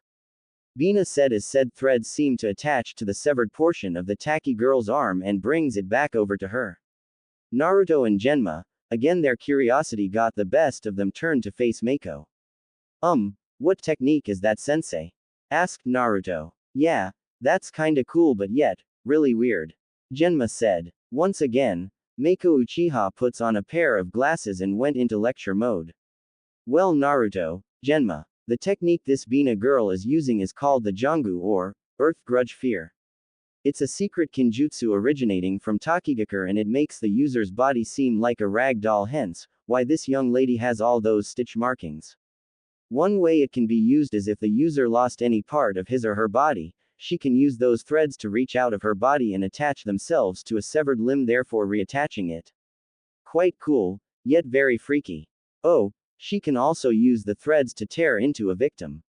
Mako concluded as her glasses disappear in a puff of smoke. Wait, what do you mean tear into a victim? Naruto asked with a worried tone. I mean she can steal anyone's functioning organs if she so pleases. Mako said. So she can kill Kurotsuchi? Naruto screamed. Well, pretty much yeah. Mako said with a deadpan expression. Okay, what in the world technique is that, Bina?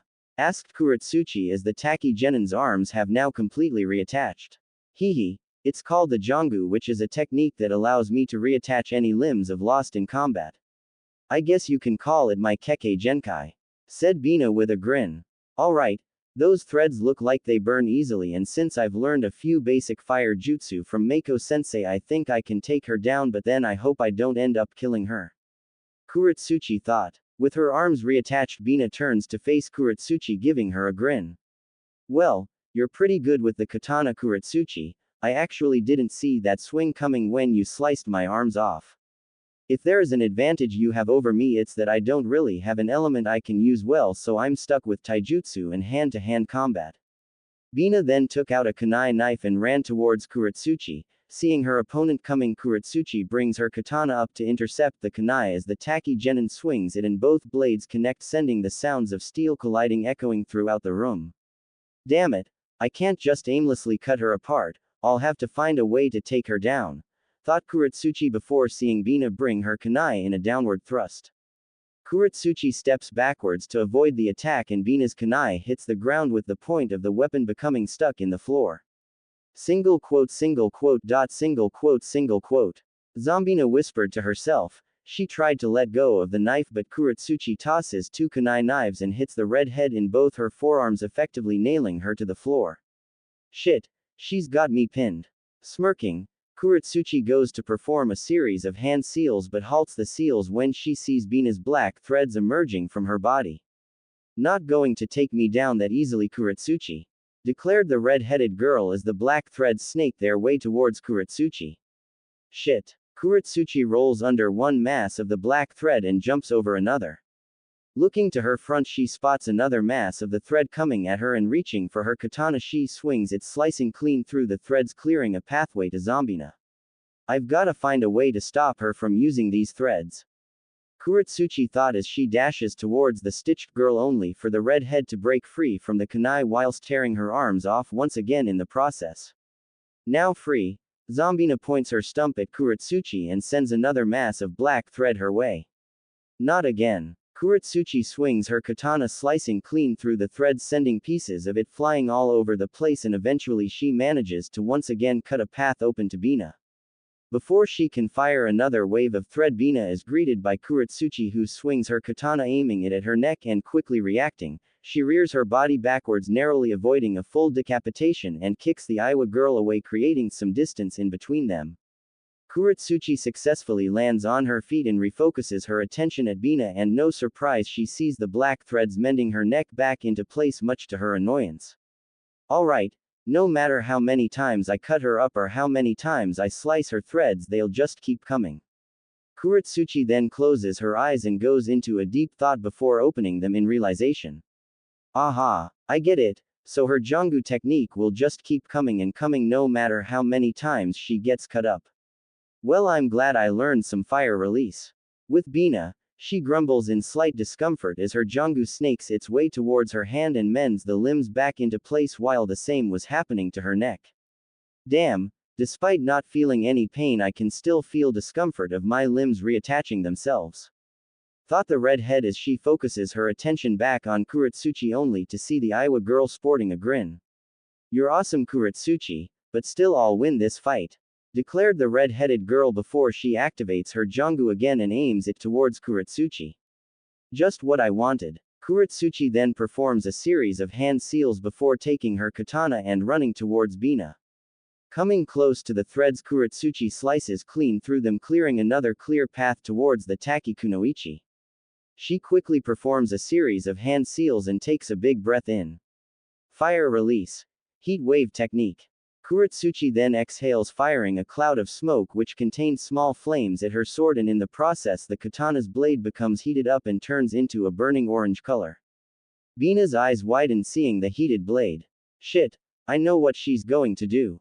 Bina attempts to release another wave of her Jangu, only for Kurotsuchi to make her way towards her and slices more of her forearm off. Single quote, exclamation mark quote. Kurotsuchi then swings her katana and decapitates the red-headed girl, sending her head flying away a few feet, and to everyone's surprise, blood did not spurt from her wound, and instead the wound was cauterized by Kurotsuchi's katana. Well, you never cease to surprise me, Kurotsuchi. Just what I'd expect from the Tsuchikage's granddaughter. Mako thought with an amused grin. Nice, cauterizing her wounds so the threads become burned into the flesh. Naruto thought with a nod. Awesome, she's really good. Genma said. Ah, looks like Bina's done for. Fu said with disappointment in her voice. With the wound cauterized, Bina's headless body slumps over while Kurotsuchi performs a minor water jutsu to cool her katana down. She then sheathes her katana before sighing in relief. Finally, I've won this match. Still, it's too bad I had to kill Bina. Kurotsuchi then looks at Yugao and nods. Returning the nod, Yugao walks over to Bina's decapitated body and checks it. She then gets up and raises her hand to announce Kurotsuchi as the winner before. Oh. Goddammit. Bina's decapitated head spoke, spooking everyone in the room including Gaara. What the? Yugao exclaimed, almost jumping in terror. How the heck are you still alive? The shocked Kurotsuchi asked. Well, technically speaking, I'm not really alive if you hadn't noticed yet. I'm actually a zombie. Hence why a lot of people call me Zombina, but honestly I prefer Bina-chan. You see, a few years ago I was killed by a massive paper bomb that blew my body to smithereens, which is why you see all those stitches on my body. Fu found me, stitched me back together and used a reanimation jutsu to bring life into me, well, not life but you know. Also, using that fire jutsu to heat up your katana to cauterize the wounds is one of the smartest things I've witnessed any opponent doing, explained the decapitated redhead. So, you're a literal zombie? Kurotsuchi asked nervously, earning an attempted nod from the head. Fu, shaking her head, hops down and scoops up Bina's body and head before returning to their spot on the balcony. She sure owned you, Bina. Hey, she didn't own me, she was the better fighter is all. Bina pouted as Fu begins to sew her back together. Wow, she's actually kinda cool. Naruto exclaimed from across the room. Even I'm surprised, I didn't expect an actual zombie. That Fu girl definitely used the reanimation jutsu on her friend. Mako thought with one eyebrow raised. Man, there's some really weird ninja in this world. Genma thought. Yugao then walks over to Kurotsuchi and takes her hand to raise it into the air. Alright then, the winner of this interesting match is Kurotsuchi Kamizuru, formerly of Iwagakure and now Kunoichi of Konohagakure. Yugao announced. Several of the genin clap for her as she makes her way back up the balcony to rejoin her team. Kurotsuchi, that was a really awesome fight. Naruto said, giving his best friend a hug. Thanks Naruto, but it wasn't anything special. Kurotsuchi said, breaking the hug. Nothing special. You fought and beat a zombie girl, so that's cool. Naruto protested. Hearing her best friend's words of praise made her feel butterflies in her stomach. Fighting back a blush, Kurotsuchi only gives Naruto a smile. Why thanks Naruto. Kurotsuchi makes her way towards Mako and Genma, who nod at her. Good stuff, Kurotsuchi. Genma complimented. I know. Kurotsuchi gloated before they all turned their attention to the scoreboard. That's a true display of using your head and skill. Good job, Kurotsuchi. Onoki would be proud. Hiruzen said to himself. Alright everyone, time to see who will fight next. Yugao said, pointing at the scoreboard. The scoreboard turns on and once again it begins to cycle through the names of those who have yet to fight, and after several minutes it comes to a halt. Choji Akamichi vs. Kankuro Sabaku. Chubby's rule! Exclaimed the fat genin, who hops over the railing and lands with a minor earthquake, making everyone lose their footing. I have to fight this fat. Kankuro said with an annoyed tone before hopping over the railing to join his opponent. The two males walks towards the center of the arena where Yugao was and began to eyeball each other. Seeing the two boys eye each other, Yugao only sighs before raising her hand. Both combatants ready? She asked, getting nods from both boys. Then begin. Expansion Jutsu. Choji sucks his head and arms into his shirt and expands into a ball with an audible slapping noise. What the? And I thought he couldn't get any fatter. Kankuro thought with a sweat drop. He then unslings the massive bandage off his back and unwraps the contents to reveal a brown puppet with spiky hair. Kankuro places the puppet in front of him and strings made of chakra appear, connecting him to the puppet. Take this. Choji then rolls towards Kankuro, who remains calm and gets into a throwing position, which causes his puppet to do the same. Alright, take this. Kankuro then performs a throwing motion and the puppet tosses a several sanbon at Choji and pieces into his skin, making him yelp in pain. Choji then rolls out of the way and halts his spinning. Ow, you're gonna pay for that. Choji then bounces several times before he begins to roll in place and zooms towards the puppet user. Big mistake. Kankuro thought with an evil smirk. Choji continues to speed towards Kankuro but abruptly comes to a complete halt. Ugh, what the? Why do I feel all tingly? Choji exclaimed before his jutsu dispels and he reverts back to his normal appearance.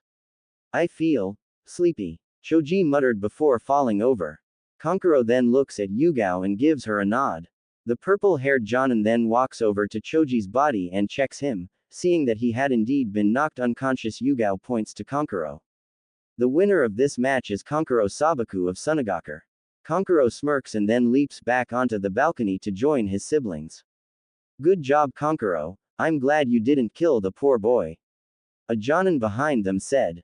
The woman had fair skin and pupilless brown eyes. She had green hair that was tied into a bun and the tips of it were orange.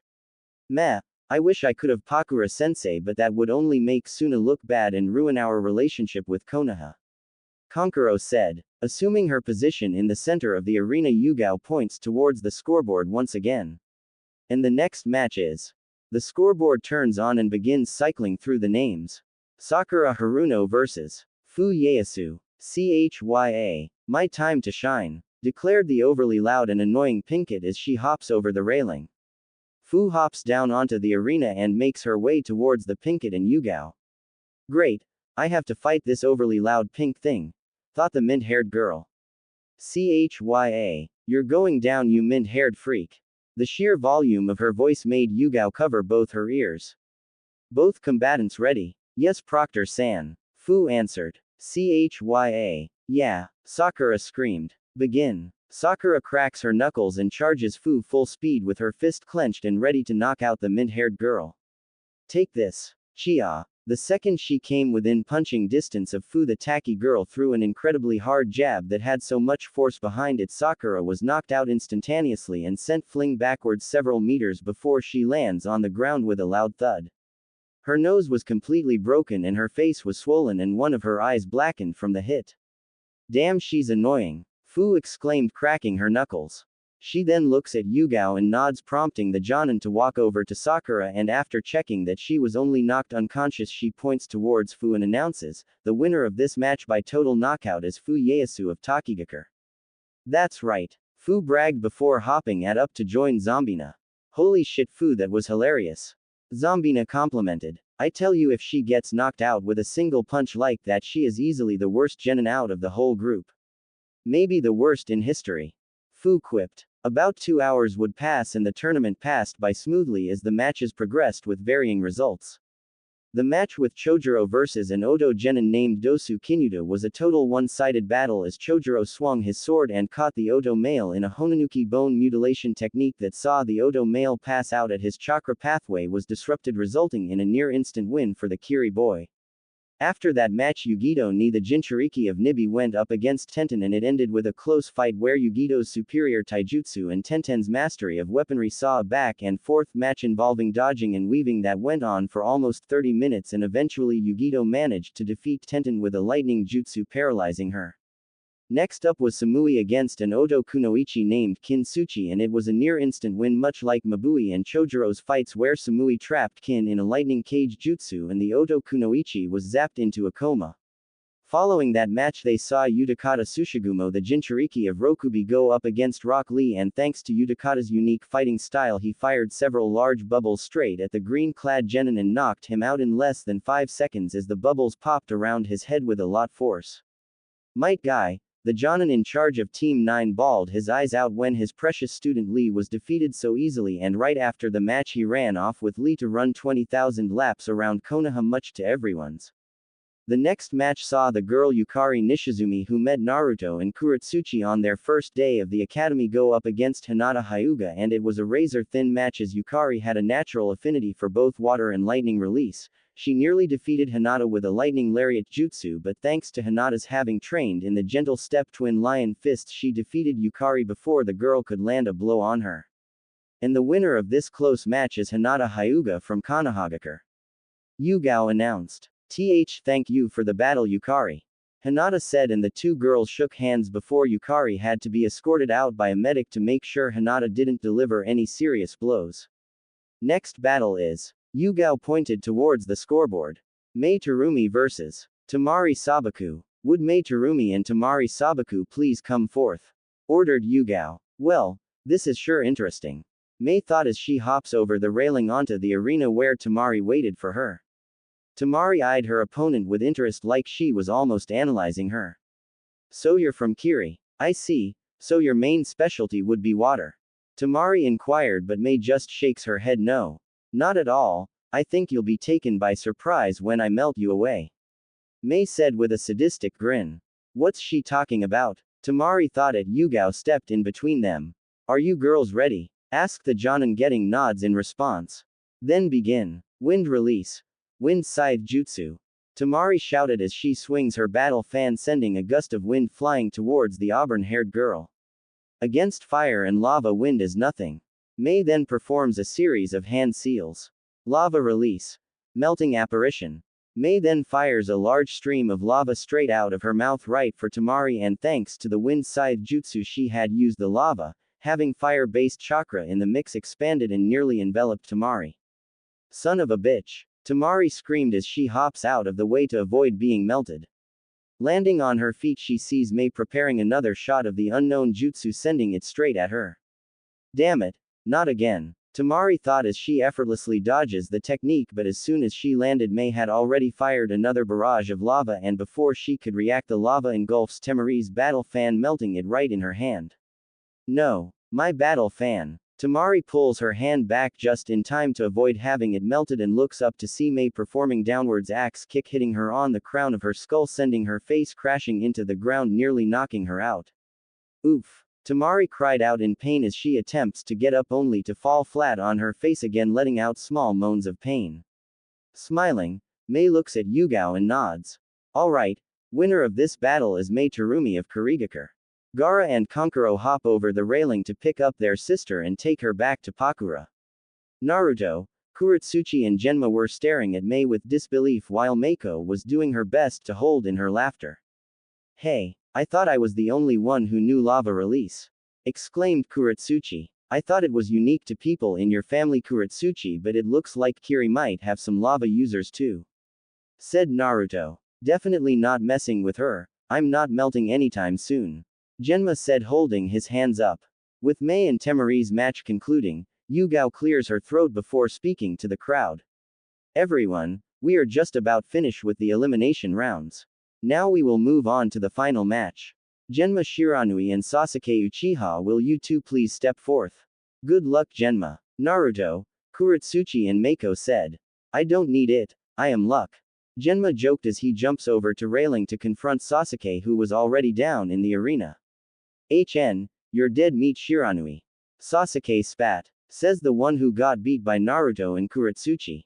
I'm telling dude, if my teammates can whoop you I can too. Genma retorted. The two boys look at Yugao and nod, signaling the Jonin to raise her hand. Alright, are both combatants ready? Yes. Sasuke and Genma said in unison as they assume battle stances. Begin. The second Sasuke heard the go, he swiftly performs hand seals for a fire jutsu. Fire release. Phoenix Sage Fire. A volley of small fire balls comes out of Sasuke's mouth and is sent flying towards Genma. Shit. Since I have wind I can't use any of my jutsu. Genma effortlessly dodges the incoming flames only to be greeted with a barrage of shuriken and kunai flying his way. Oh please. Wind release. Wind claws. He then forms his hands into a fist and claws made of wind appeared on his knuckles and he dashes straight for Sasuke. Taking out two kunai, Sasuke runs towards Genma and the two swing their respective blades and meet in a clash of metal and wind. Hey, when I beat you have no choice but to teach me that jutsu Shiranui. Sasuke sneered. You're the one who's gonna get beaten Uchiha. Also, haven't activated your Sharingan since you can't copy my jutsu asshole. Genma snorted before picking his feet up and delivers a powerful kick to Sasuke's chest, sending the Uchiha staggering backwards. With this window of opportunity, Genma spits the Senbon from his mouth, hitting Sasuke in the neck, striking a pressure point. The Uchiha grunts in pain before falling over unconscious. That was it, Genma said as he walks over to the body to take his Senbon back. Yugao then walks over and checks Sasuke, and sure enough the Senbon was spit with enough power to puncture deep into his neck, rendering him unconscious. The winner of this match by pressure point knockout is Genma Shiranui of Konohagakure. Yugao announced. Hell yeah, that's our teammate. Naruto and Kurotsuchi cheered. Oh Sasuke, when are you going to learn? Mako thought, shaking her head at her nephew's arrogance. With the final round between Genma Shiranui and Sasuke Uchiha coming to an end, Hiruzen gathered all the winners who are now standing in a line in front of him and the Jonin. He takes a puff from his pipe before speaking to the Genin. I want to congratulate everyone standing before me. You've not only passed the written exam and the forest, but you've also passed the elimination round. Hiruzen said. Hey, it was nothing old man. Naruto chuckled, making Hiruzen smile. Okay. Now that we have you all standing in front of me, I want to tell you all that in 1 month we will begin the final stage of the exams, which is another tournament but against a new opponent, of course. What do you mean, Lord Hokage? Asked Genma. You mean why we're giving you all a month off? Hiruzen asked, getting a nod from Genma. It's so you can take the month to train and rest up, because you'll need it after all you've been through. You can also use this time to get better acquainted with your opponents as well. Hiruzen concluded. Well, that doesn't sound bad at all. Naruto and Genma thought with his trademark grin. I should be careful talking with the other Genin. No one else but Naruto and Genma know I have multiple affinities. Kurotsuchi thought with an eyebrow raised. I hope I go against that blonde. Still gotta pay him back for bumping into me. Fu thought with determination. Well, looks like I can get to know Naruto better. Mei thought with a smirk. Oh, I can get to know everyone else better. This will be fun. Mabui thought with sparkles for eyes. Seeing the reaction from the Genin, Hiruzen chuckles before Anko stepped up. Alright everyone, settle down now. As Lord Hokage said, your final test is another tournament, but you will be paired with a brand new opponent. Anko then flips the clipboard she was holding and shows it to the Genin.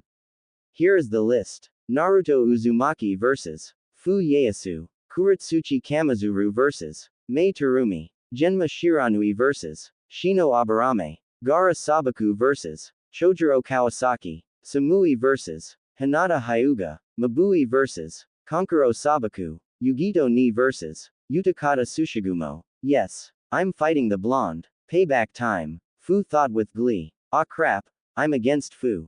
Naruto thought with a sweat drop. I'm up against Mei, interesting. Kurotsuchi thought smiling. Gross, I got bug boy.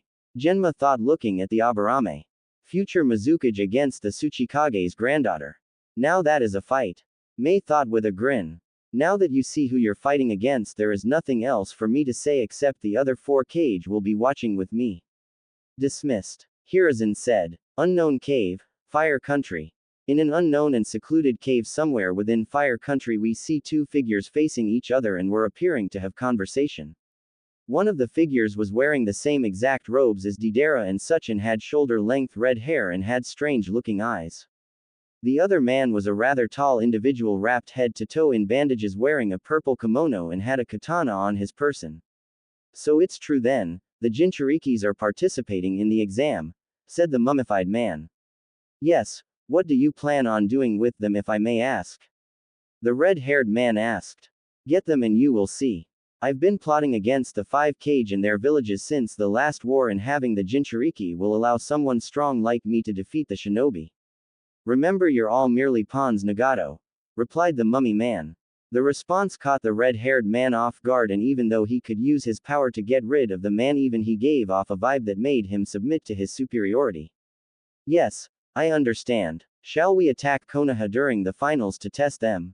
Nagato asked. Exactly. Traditionally the 5 Kage gather for the final portion of the exams, so if your group survives you belong in my world. A plus if you can catch the Jinchuriki for me, replied the mummy man with a wicked smile. The 2 men then disappeared from the cave to plot for the future attack against Konoha. I'm glad you are all here.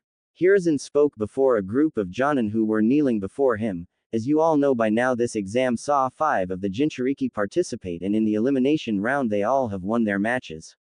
But what does this have to do with anything, Lord Hokage? Asked a Jonin way in the back. It means, Rado, that since all 5 Jinchuriki are in the finals, that Akatsuki group might try something, and so since it starts tomorrow I've already ordered a 24/7 surveillance around the village, and I want everyone as well as the Anbu to be patrolling the gate. Mako, Kakashi, Kurenai, Asuma. You 4 will provide security within the stadium, and you will be sitting in the seats with the civilians. Is that understood? Yes, Lord Hokage, answered the 4 Jonin. All right everyone, your guard duties start right now.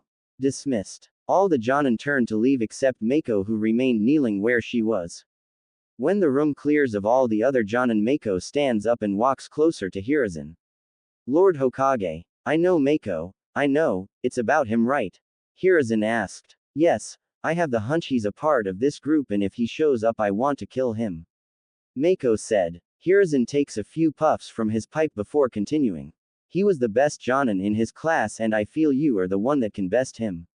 I leave the task of bringing him down to you, Mako, because I believe you can. Mako looked down for a second before looking up to the portraits of the previous 3 Kage that hung on the wall. One of them showed a man with spiky, blonde hair. I wish Minato-sensei was alive. I know he wouldn't be a match for him. Mako said, her voice breaking momentarily. Now Mako, you shouldn't say such a thing. It's because of Minato that our village is still around, and don't worry, you still have me and your students to protect you. Hiruzen said. I understand, Lord Hokage, I apologize.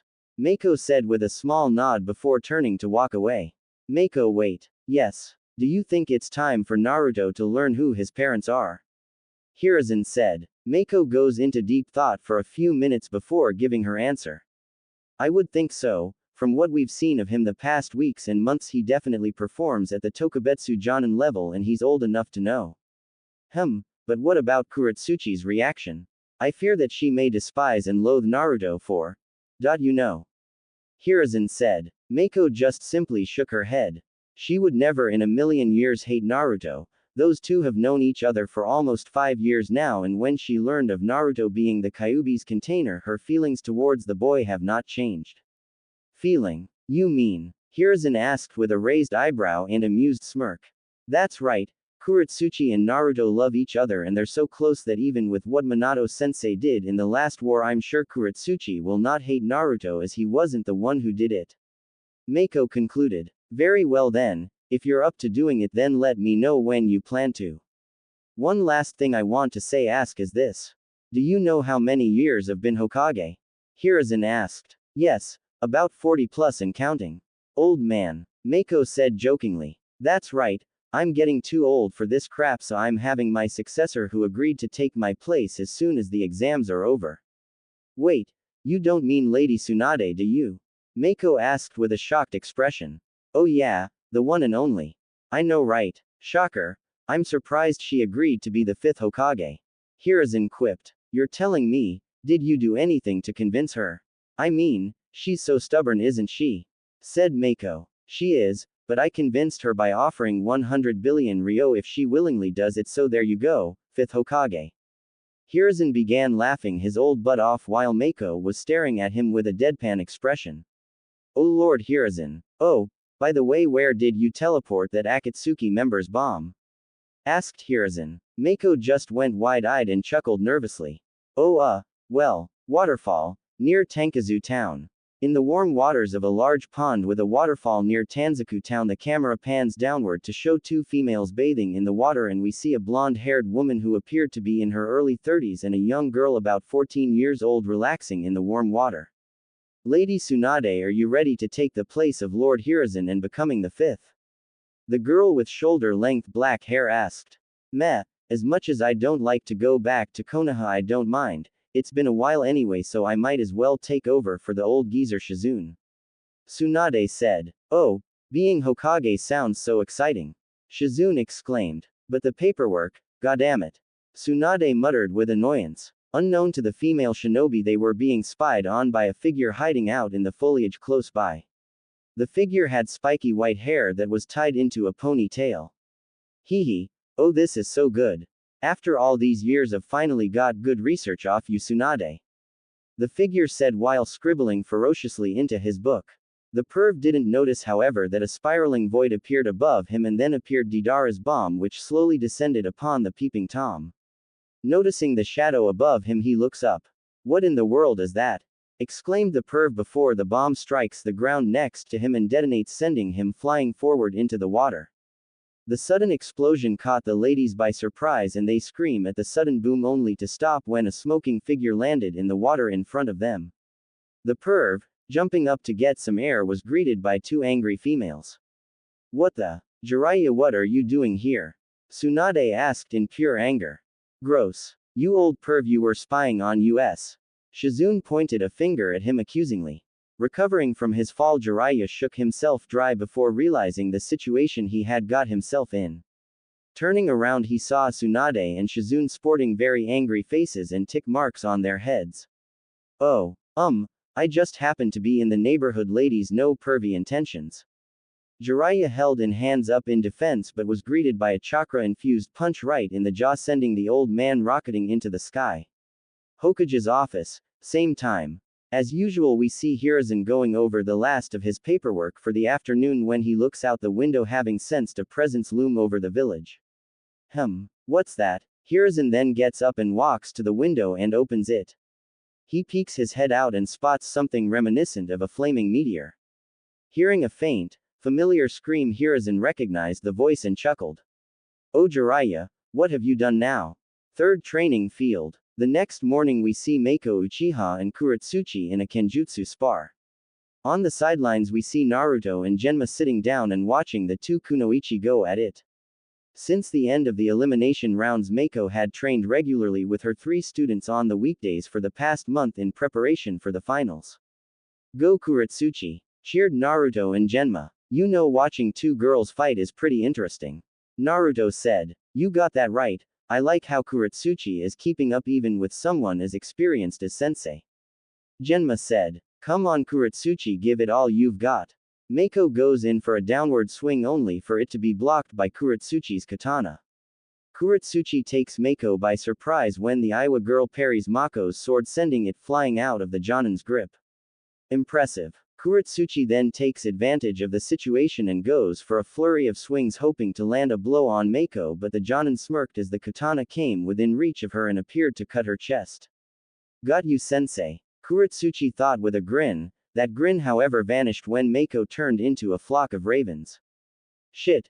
Her raven substitution. Then Kurotsuchi felt the point of a blade pointed at her neck and a hand holding her sword arm in place. Turning her head back, she looked, and behind her was a grinning Mako. No one was ever given me a challenge like you, Kurotsuchi, but you are still young and not as experienced as me. Mako said. Naruto and Genma were watching the two females with expressions of awe. Damn, sensei really is the best Jonin in the village. Naruto inquired. You got that right, I don't think there's a Jonin alive, whether it be from here or another village, that can match her. She's so damn good, Genma said with a nod. Kurotsuchi was surprised at how fast Mako was. 1 second she was there and the next she is already behind her. You know, sensei, you're awesome. Kurotsuchi praised, earning a chuckle from Mako. I know. She gloated before looking at the boys. Time for a lunch break, boys. The next minute the four of them are seen having a picnic, and the meal they were eating was a homemade dried noodle, pumpkin broth and Mako's own special ramen recipe which consisted of pork and beef. Wow, sensei, you're such a good cook.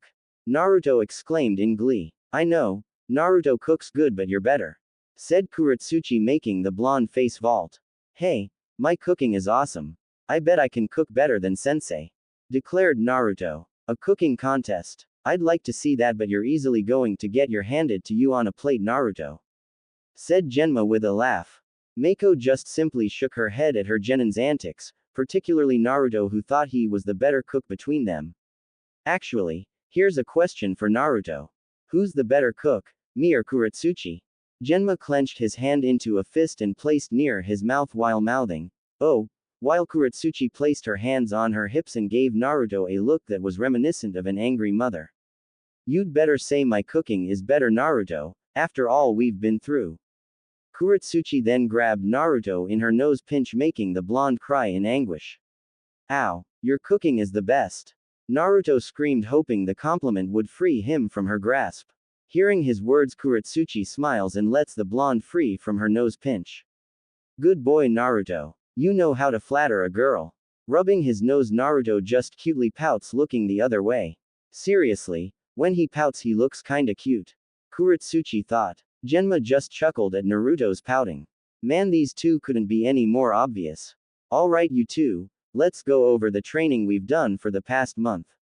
Kurotsuchi, I've taught you some more powerful fire jutsu such as the fireball and the dragon flame bomb, as well as some advanced water jutsu like the water dragon, and you mastered them easily, as usual. Genma, you've mastered the use of the wind claws technique and the wind scythe jutsu. Naruto, you've improved greatly in your kenjutsu, and your taijutsu is much better than before. In conclusion, you three have mastered the shunshin in only one go, and not to mention that you all have your own variant of it. I think you're all gonna be okay for the finals. Mako complimented with a smile. You know we'll pass, sensei, that Mei girl is going down, Kurotsuchi declared. You've got it easy, I have to fight that Fu girl, grumbled Naruto. Did you forget that I'm fighting Shino? Genma interrupted. You know what? You can complain about your opponent, Naruto, you're right, Fu is definitely the harder opponent compared to Shino, the brown-haired teen said. Stretching, Naruto gets up to leave only to be grabbed by the collar by Mako. Not yet, Naruto, we're going to get a last-minute discussion about something important, Mako said. Wah, but I'm tired from training the past 3 weeks. I want to go home and rest, exclaimed a disappointed Naruto. Kurotsuchi and Genma was feeling the same way. She wanted to go home and maybe invite Naruto over to her apartment so they can spend the night together, but she was a bit curious as to why Mako wanted a bit of last-minute discussion with Naruto. Sensei, what kind of discussion are you talking about, sensei? Asked Kurotsuchi. Letting Naruto go, she places her hands on her hips and sighs. Well, it involves just one thing. The Kyuubi's seal. Unknown cave in the land of fire. Deidara, Kisame, and Tobi are seen with several other figures clad in the Akatsuki robe. One was a woman who had purple hair and amber eyes with a piercing under her lower lip and an origami flower in her hair. Another was a man with red hair and grayish-brown eyes. The next figure was a man who appeared to have slick back gray hair and purple eyes and carried a rather large three-bladed scythe. The last figure was man who appeared to be wearing a mask and had tan skin and green irides. So, are we all prepared for our strike? Nagato asked. Yeah, but I swear that mummy is up. Using us to try to do some shit like this. The man carrying the scythe quipped. I believe we're screwed either way. We'll be dealing with the cage potentially, and if we survive but fail, that asshole is going to kill us, spoke the masked Akatsuki member. Do not think about us failing. We'll do this so we can remain on his good side, said the blue-haired woman. Precisely. Let's head out, everyone. Nagato said. With that, all the Akatsuki members departed the cave and headed straight for Konoha. Third training field. Huh, what about the Kyuubi? Naruto asked in confusion. First, do you two remember when the Kyuubi's chakra flared around him and his nails, hair, and teeth changed? Mako asked, the other two earning nods from them. Alright, and Naruto, do you ever feel like you always have more than your own chakra inside your body? Yeah, that wouldn't happen to be the Kyuubi's chakra I can feel in me, would it? Naruto asked. That's right, there's one thing that you can use to your advantage, and that's being able to harness the power of the Kyuubi's chakra. Mako said. The three genin were shocked to hear this. Naruto is able to harness the power of the Kyuubi's chakra. So, if I can use the Kyuubi's chakra, I can become even stronger. Exclaimed Naruto. That's right, any Jinchuriki is able to do this, but you haven't tried to harness the power yet compared to the others, so there's one thing I want to see. Said Mako. What would that be, sensei? Asked Naruto. Your belly. I need to see your belly, so Kurotsuchi, could you lift up Naruto's shirt please? Mako said, plainly looking at the Aiwa girl. Kurotsuchi blushed and almost screamed. She wants me to lift up Naruto's shirt. Wah! Kurotsuchi lifting up my shirt. Naruto thought frantically with a blush. Come on, Kurotsuchi, don't be shy, it's a trust exercise. Mako said, smiling. Naruto and Kurotsuchi were reduced to blushing messes. Naruto had never been exposed in any way in front of Kurotsuchi, and Kurotsuchi had never seen that part of Naruto before. Yeah, Kurotsuchi, come on, lift up his shirt. Genma whispered into the Aiwa girl's ear. Why you trust me, don't you, Kurotsuchi? Because you know I do. Naruto said, looking the other way to prevent his blushing face from being seen. Fine. Take off your jacket, Naruto. Kurotsuchi ordered. Complying, Naruto takes the orange combat jacket off, leaving himself in only his white t-shirt. Raising his hand high, Naruto looks at his teammate and nods. With Naruto's approval, Kurotsuchi then reaches for the hem of his shirt and slowly lifts it off his body. It's just a trust exercise. Kurotsuchi thought with a slight blush. Finally, the shirt came off and Kurotsuchi placed it on the ground next to Naruto's feet. Kurotsuchi, wait. Don't set his shirt on the ground like that, you'll dirty it. Could you hold it for him please so it doesn't get dirty? Said Mako bluntly. She wants me to hold Naruto's shirt. Kurotsuchi thought before nodding. Yes, sensei. She then picks up Naruto's shirt and holds it close to her chest. Alright, Kurotsuchi, step aside real quick, and try not to peek, okay? Mako said in an almost teasing voice while she moves closer to Naruto. Sensei, what is the point of this? Questioned Naruto. Build up your chakra, Naruto. Ordered Mako bluntly. Fine. Naruto performs a hand seal and a gust of wind blows out around them. Several minutes later, a seal appears on Naruto's belly, confirming Mako's suspicion. So that's the formula Minato sensei used to suppress the Kyuubi, a double tetragram seal with an 8-sign seal. I see now, so if any of the demon's chakra escapes, it will be channeled into and suppressed by Naruto's own chakra. Minato sensei, you did this to make sure Naruto is protected at all times. Genma and Kurotsuchi were now looking at the seal, wondering what it was. Well, Kurotsuchi was still looking at Naruto's abs even with the seal partially covering them.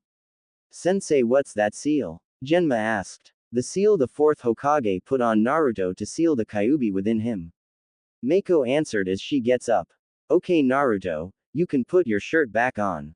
Naruto takes his shirt from Kurotsuchi and picks his jacket up and proceeds to put them on. Now that she had looked over the Kyuubi's seal, Mako nods before turning the other direction. You know, Naruto, If you manage to successfully harness the Kyuubi's chakra, you would easily be the strongest shinobi to ever live. Mako said. Really? You mean that? Asked Naruto excitedly. Well, I did say if you can harness it, so when the finals are over I'll get someone who can teach you to harness the Kyuubi's chakra, be seeing you during the finals. Bye. Mako then uses her signature Raven Shunshin, leaving the three genin alone in the training field. Oh man, why does she always do that?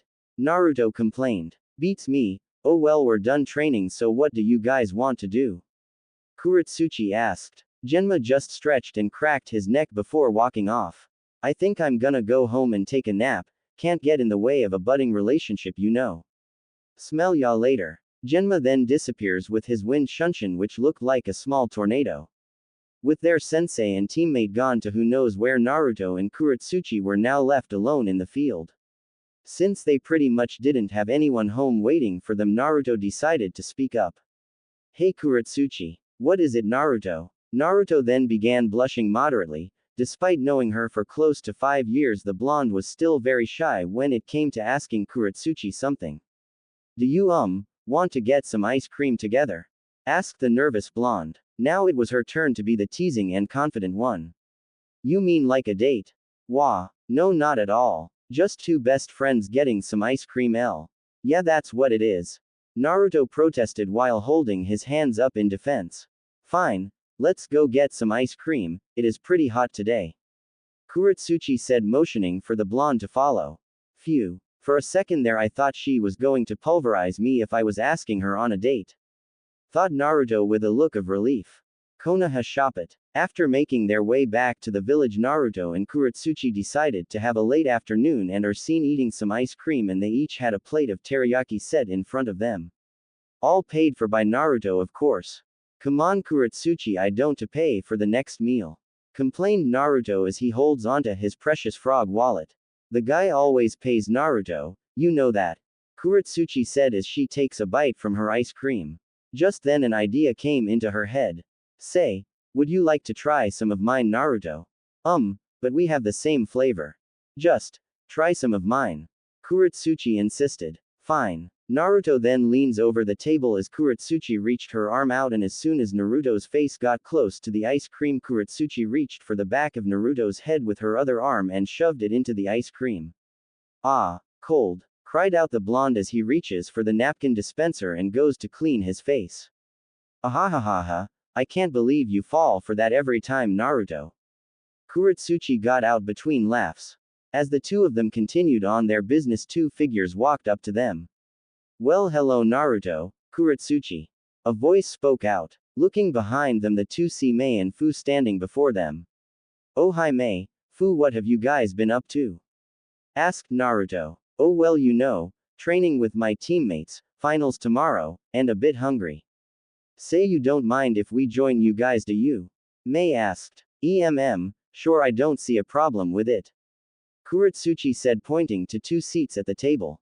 The auburn-haired and mint-haired girl then took their seats, Mei next to Kurotsuchi and Fu next to Naruto. The second Fu sat next to Naruto. She immediately began to poke him in the arm like a curious monkey. Tomorrow I'm gonna pay you back for bumping into me, said the tacky kunoichi. Aw man, please stop poking me, Fu. Naruto said as a rain cloud appeared over his head. When I win tomorrow, then I will. Fu yelled before poking him with two fingers. Kurotsuchi and Mei giggled at Fu's seemingly obsessive poking of the sulking Naruto. Mei turned to look at Kurotsuchi and opened her mouth to ask a question she has been dying to ask since they first met a month ago. So Kurotsuchi, may I ask this question? If it's about what my affinities are, I'm not telling you anything. Kurotsuchi answered as she goes for a bite of her teriyaki and rice. No, it's not that, I much prefer to see it in combat tomorrow. I was just curious about one thing. The question is, are you and that handsome blonde right there together? Kurotsuchi damn near choked on the piece of teriyaki chicken that was in her mouth. Swallowing the food, she looks at Mei with an exasperated look and a massive blush on her face. What do you mean? Together? Mei just simply giggled into her hand. You know what I mean, Kurotsuchi. Are you and Naruto, boyfriend and girlfriend? Mei repeated. Kurotsuchi's heart began to pound harder in her chest as she looked at Naruto and thanked Kami he was still sulking from Fu poking him to notice Mei's question. Oh come on Kurotsuchi, it's just a yes or no answer now, don't be shy. Mei teased. She then reaches for a piece of teriyaki chicken on Kurotsuchi's plate. You know, I find myself drawn to how handsome Naruto is. Those spiky, blonde locks, his deep voice and blue eyes. Not to mention those whisker marks. Kurotsuchi was doing her best to suppress her blush. You know Kurotsuchi, I personally think you two are good together. I mean, he seems to care very much for you. Admitted Kurotsuchi, you like Naruto and you desire to be with him, do you? Inquired the Kiri girl. Well, am I Kurotsuchi stuttered. Oh silly Kurotsuchi, don't be shy to admit you like someone, I'm sure Naruto would be thrilled to know you have feelings for him. Mei giggled. Seeing that Kurotsuchi was on the verge of becoming more of a blushing mess than she already was, she got up and grabbed Fu, finally freeing Naruto from the mint-haired girl's pokes of doom. Well, we had a fun time with you guys, but I hear our sensei's calling, so toodle-loo. Mei waved goodbye while Fu was busy poking the air in the direction of Naruto. Now freed from Fu's poking, Naruto rubs his forearm and looks at Kurotsuchi, who appeared to be staring at him. Kurotsuchi, are you okay? Naruto asked. The sound of Naruto's voice snapped her out of her daze. Shaking her head, Kurotsuchi grabs her ice cream and rubs it against her face to cool down her face from how hot had gotten. Yeah, I'm fine Naruto, no need to worry. Kurotsuchi said. Naruto just tilted his head as the ice cream on Kurotsuchi's face began to melt near instantly. You sure? You seem hot. Naruto placing a hand on Kurotsuchi's cheek. The touch of his hand on her cheek made her feel even warmer and she gently pushed the hand away. I'm fine Naruto, just a heat flash is all. What's a heat flash? Nothing. I'm just blabbering nonsense. So what do you want to do now? Kurotsuchi reassured her best friend. Naruto looked at the clock that was on a pole in the chapet and saw that it was about 6 in the evening. Why don't we just spend the rest of the day at your apartment, Kurotsuchi? I mean, with the past 4 weeks of training we've been doing with Mako-sensei, we barely had time to be together. Just me and you, Naruto said with a smile that melted Kurotsuchi's heart. Sure we can. We can. Well, do things that best friends always do, like share stories. Alright then, let's go. Naruto and Kurotsuchi got up from their table and walked out the shop with Naruto leading the way. Kurotsuchi's apartment, around 9 p.m. And that's how I discovered that I can use lava release. Kurotsuchi concluded with an evil smile. Naruto was left with a deadpan expression. Who knew Kurotsuchi learned that she could use lava release by melting a bandit who tried to attack her on the streets of Iwa. Boy, people must have been scared of you, huh, Kurotsuchi? Oh yeah, the boys in Iwa were scared of me, but only that's because I am the Tsuchikage's granddaughter. Kurotsuchi said. Because of that, no one wanted to be my friend because of some dumb title. Well, the only friend I had at the time was Deidara, but screw that guy, he can screw a clay doll for all I care. That bomber asshole. The mentioning of Deidara's name reminded Naruto of something that he heard the Akatsuki members say when they and Genma encountered the missing nin in the Forest of Death. Kurotsuchi. Yeah. Kurotsuchi looked at Naruto and saw that he looked a bit sad. Naruto, what's wrong? Naruto took in a big breath before answering. It's just that. Deidara said something that I've been thinking about since that encounter. What do you mean? Kurotsuchi hoped Naruto hadn't remembered the words Deidara said, but with the somber attitude he appeared to remember. Deidara said something along the lines of you loving him, is it true? Kurotsuchi's face went blank hearing that. Crap, he knows I used to have a crush on that traitor. An awkward silence filled the air for a few minutes. Feeling that he made things awkward between them, Naruto was about to get up to leave when he heard Kurotsuchi say something. I don't, Naruto. What? I said I don't, Naruto. I do admit when I was little I used to have a crush on that, but when he bombed my village and left us all, those feelings died. So no, I don't love him at all. I do, however, would love to cut his head off and put it on a pike. Declared a determined Kurotsuchi. Oh yeah, when I get my hands on that douche I'm gonna give him a world of pain. You can help too. Concluded Kurotsuchi with a light laugh. Haha, that's pretty funny. I guess the asshole's got what's coming to him, huh? Naruto got out between laughs. However, there is something I've wanted to tell you for a long time, Naruto. Kurotsuchi said, making Naruto's laughs come to a halt. Oh, do tell. Kurotsuchi then reached over the table and took both of Naruto's hands into hers and moved her face closer to the blonde. There was only one thing going through Kurotsuchi's mind at that point. When Mei teased her about Naruto earlier in the afternoon that she couldn't hold it in, Mei was right, she had to tell Naruto how she felt about him. Kurotsuchi, what are you doing? A visibly blushing Naruto asked. Just listen, Naruto, you asked me if I loved Deidara and I said no, I do however want to tell you this. Kurotsuchi swallowed a large amount of spit. A huge blush began to form on her face as she tried to bring the courage to speak. You know, we've been through a lot the past 5 years, we've been on missions together, trained together, and I'm talking about when it's just me and you, by the way. I'll just get straight to it. Naruto, you what? Naruto said as Kurotsuchi's face moved closer to his. Massive blushes on both their faces. Just then there was a knock on the door. Son of a bitch. Kurotsuchi screamed out loud. Huh, I wonder who could be visiting you late. Naruto said as he watched Kurotsuchi get up from her chair and stomp toward to the door. Opening it, she sees Genma standing there. What is it, Genma? Can you not tell what time it is? The now agitated Kurotsuchi growled. Yo, Mako-sensei told me to. Am I interrupting something here? I did hear you scream, son of a bitch. Genma took notice of Naruto sitting on the table and that both his teammates had blushes on their faces. Yes you did. Now what were you going to say? Kurotsuchi said. I wanted to say that Mako-sensei told me to tell you to not stay up so late, we have to get up early tomorrow and head to the stadium at 9 sharp. Kurotsuchi's angry face then slowly turned in a happy smiley one, a rather creepy smiley one. Thank you for the heads up, Genma. The camera then pans out a considerable distance away from Kurotsuchi's apartment complex when lava release. Quicklime congealing technique. URMF. A massive quicklime is seen flying away from Kurotsuchi's apartment with 2 legs and a senbon sticking out of it. Okamwan Kawatsuchi. The muffled voice of Genma was heard. Well, that takes care of him. Now where were we, Naruto? Giving out a big yawn, Naruto rubbed his eyes and stretched his arms before getting up and taking his jacket off the coat hanger. Where are you going, Naruto? Kurotsuchi asked. Home, Kurotsuchi. I'm too tired right now, so could you tell me whatever it was you wanted to say next time? Naruto proceeded to walk to her door only to stumble. Whoa, Naruto, you okay? Kurotsuchi asked as she picked up the blonde. So sleepy. Naruto mumbled. Naruto, come on, you're too tired, so why don't you spend the night here? You can sleep on my bed. Kurotsuchi then took Naruto to her room and gently laid him on her bed. There, the bed is yours tonight. Where will you sleep, Kurotsuchi? Asked the increasingly tired Naruto. I'll just sleep on the couch, no big deal. Good night, Naruto. Kurotsuchi turned to leave only for a hand to reach up and pull her down onto the bed.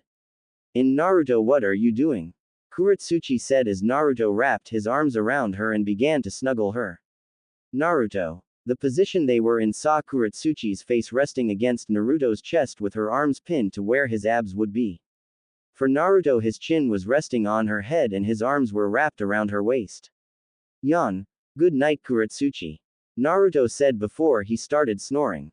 It took all the energy within her to avoid screaming and squealing out of embarrassment. He wasn't fully aware. Kurotsuchi thought frantically until she was able to calm herself. Okay, this doesn't feel bad at all, at least I don't get to freeze in the living room sleeping by myself. Kurotsuchi then closed her eyes and rested her head into Naruto's chest before sleep took over. Good night, Naruto. The next morning. Knock knock. Yo, Kurotsuchi. Naruto. We gotta go. Genma shouted out, hoping his teammates weren't sleeping in. What's taking them so long? He knocks again. Yo. He then hears someone shunshin behind him and turns to see Mako walking towards him. Oh, hey Mako-sensei. Morning, Genma. Still not able to wake those two up yet? Mako said. Genma shook his head. Nope, I think they stayed up all night. Alright then, let me get the door. Mako then takes out a kunai knife and inserts it into the keyhole. She tinkers with it for about 30 seconds before the door clicks open. Got it. Pushing the door open, Mako and Genma walk into the apartment to find the lights in the kitchen and living room still on and Naruto's orange combat jacket on the floor. PSH, check the room. Mako and Genma then walk over to Kurotsuchi's room and open the door and were greeted to a sight they didn't expect. Naruto and Kurotsuchi were sleeping side by side holding on to each other.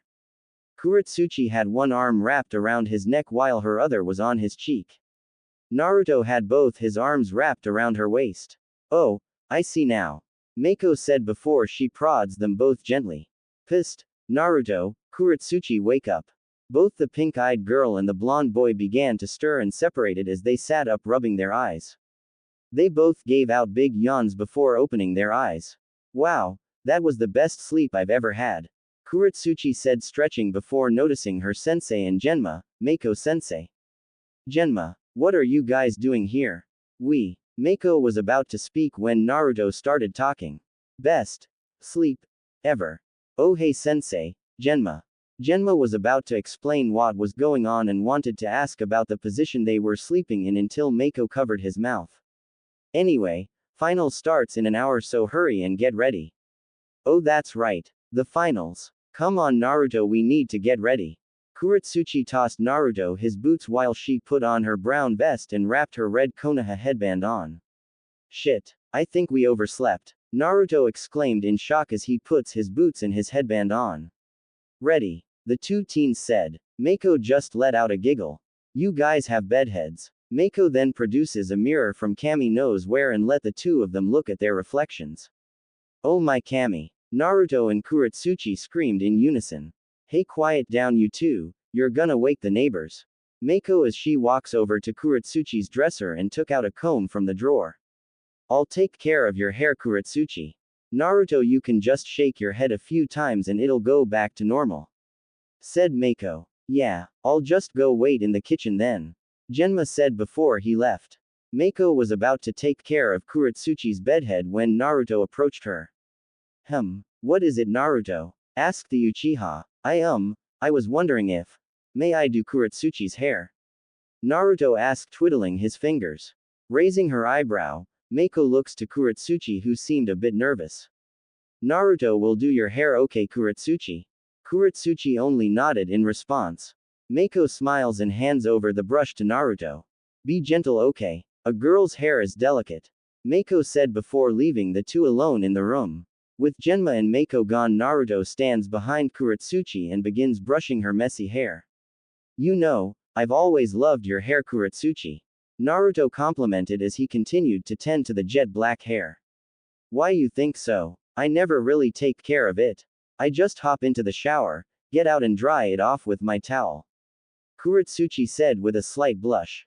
Yeah, it's really nice. So soft and smells great. When Naruto realized what he said, he froze.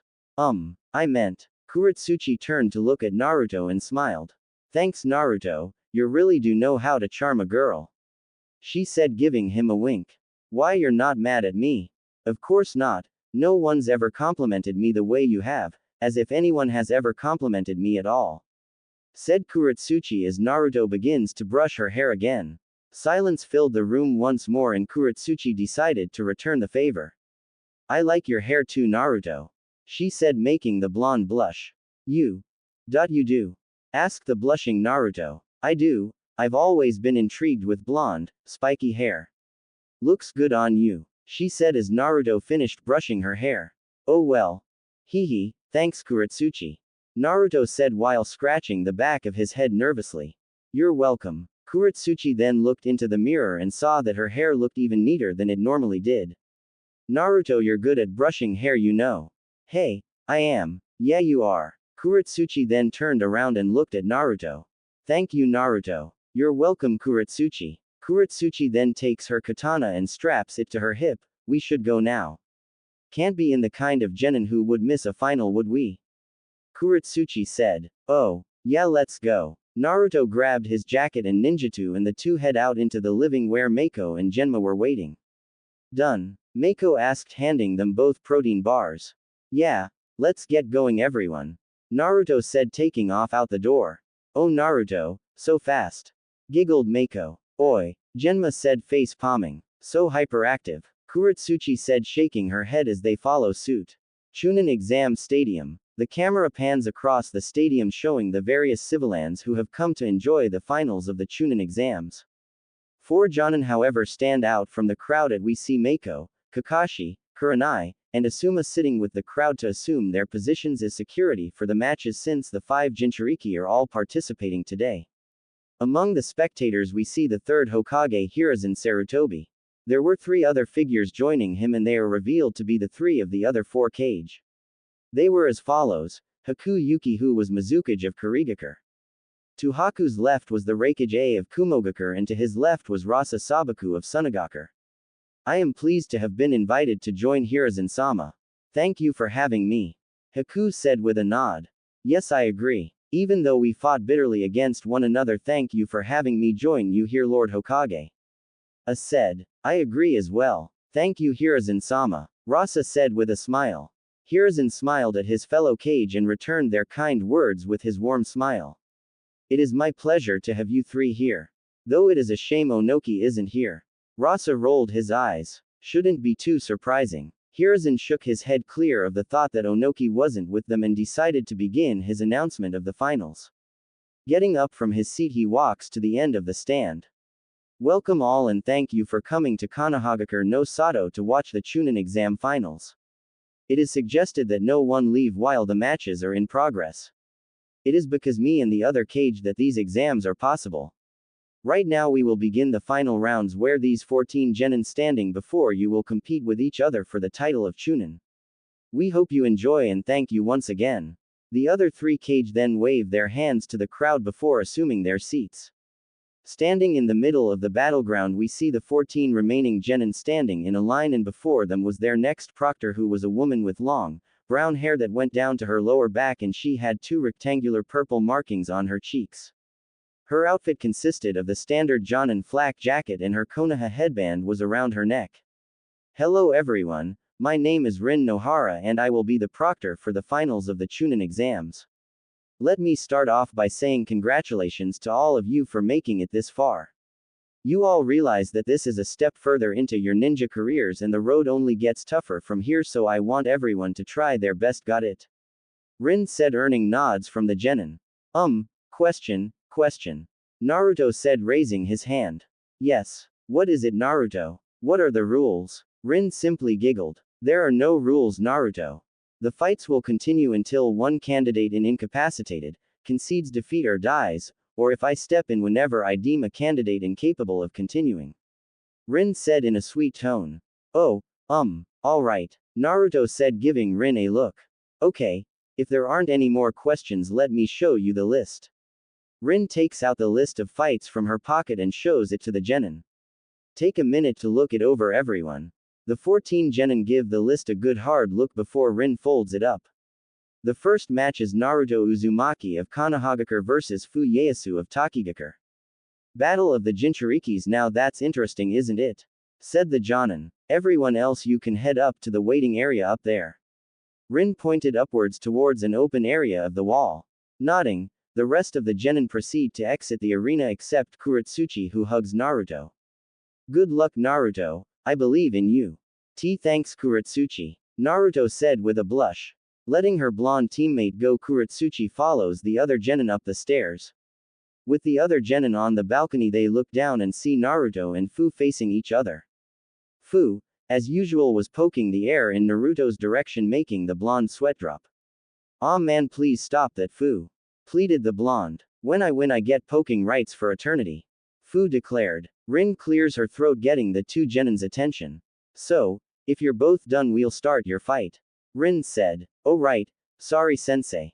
The 2 genin apologized. Now, if both combatants are ready, begin. With Rin giving the signal, Naruto draws his ninjutsu while Fu draws kunai knife and both genin charge each other. Take this. Naruto shouted, bringing his sword into a diagonal slash, only for Fu to raise her kunai, successfully blocking the swing. Gotta try harder than that, blondie. Fu said before going in for a kick aimed at the blonde's chest. Naruto reacts quickly and quickly drops the ninjutsu and sidesteps out of the path of Fu's kick. Now that he was out of the way, Naruto then goes in for a roundhouse kick, striking Fu directly across the jaw, sending her flying sideways into the ground. Woo! Go Naruto! Kurotsuchi yelled from the stands. Ah man, Fu, come on. Bina, now stitched up together, called out from the spectators' seats. Fu lands on the ground with a thud, knocking the wind out of her. Rubbing her jaw, she slowly gets up and draws another kunai knife. Damn Blondie, you really are tough. I expected nothing less from a fellow Jinchuriki. A fellow Jinchuriki, huh? Which beast do you have? Asked Naruto. I'm the Nanabi Jinchuriki, Mr. Kyuubi. Fu said as she gets up on her feet. Rin smiles at the exchange. Seriously, the Nanabi and Kyuubi Jinchuriki going at it, this match should be interesting. Alright, let's get this party started. Naruto said as he forms a Rasengan in his hand. Ah great, this technique. Fu said as Naruto starts to run towards her. Not bad, let's see how you handle my. Boom. Naruto dispels his Rasengan as the massive explosion catches everyone by surprise. What the hell? Naruto shouted. The heck was that? Said Kurotsuchi and Genma. What's going on? Hiruzen said as he and the other Kage stood up from their seats. Just then another explosion occurs, and in the distance Hiruzen saw something large heading straight for the stadium. As the mass makes its way towards the stadium, Hiruzen made out what appeared to be a clay bird and spots a person riding it. As the person comes within visual range, Hiruzen made out what appeared to be a cloak with red clouds on it. It's the Akatsuki. Hiruzen shouted. That's, evacuate everyone now. Mako said from her seat as the civilians begin to scatter about. Hurry this way. Kakashi motioned for the civilians to run out the emergency exits, joined by Kurenai and Asuma. Alright, let's drop a bomb on the stadium. The figure who is now revealed to be Deidara forms a medium-sized bomb and hurls it over the edge of the bird. Take that, assholes, he sneered before flying away. Shit. Rin grabs Naruto and Fu before looking at the other genin, only to see them already around various parts of the stadium, helping the civilians exit the stadium except Kurotsuchi and Genma, who were in the waiting area. Rin-sensei, hurry. Get out of there. Kurotsuchi shouted out. With her hands grabbing Fu and Naruto's collars, Rin tries to hop out of the way, only for a flurry of kunai to fly right for her, pinning her and the two Jinchuriki in place. What the hell? Rin screamed as she and the two genin were pinned. Damn it. Just what I need. Naruto said as he tries to free himself from the kunai. Oh man, this is it. Fu said, closing her eyes as the shadow grows bigger, signaling that the bomb was almost colliding with the battleground of the stadium until. Kamui. Reacting quickly, Mako activates her Kamui and the bomb becomes engulfed in a spiraling void, and after several seconds the bomb is completely engulfed and in an instant it vanishes, much to Deidara's annoyance, who watched the whole thing. That bitch again with that weird jutsu of hers. Deidara said in annoyance before radioing into the rest of the Akatsuki. After receiving Deidara's transmission, the other Akatsuki are now seen hopping over the gates of Konoha. The man with the three-bladed scythe appeared to be enjoying himself a little too much as he decapitates Konoha shinobi after another, while his partner was shrugging it off. You do get a raging hard on from killing, don't you, Hidan? Shut up and join me, Kakuzu. Hidan said as he cleaves another Konoha shinobi in half. Elsewhere we see the Sasori, the Akatsuki member with red hair, using his puppets and cuts through several shinobi at once. Well, if Konoha shinobi are this easy to beat, I might as well quit. I want a real challenge. The other Akatsuki members were seen battling it out with the Anbu and Konoha shinobi, while one of them, revealed to be Tobi, was seen casually walking towards the stadium. Chunin Exam Stadium. Naruto. Are you alright? Kurotsuchi said as she and Genma pick up their teammate. Yeah, what the hell happened? How come the bomb didn't go off? Asked the blonde. Mako used that weird jutsu again, but I'm glad you're okay.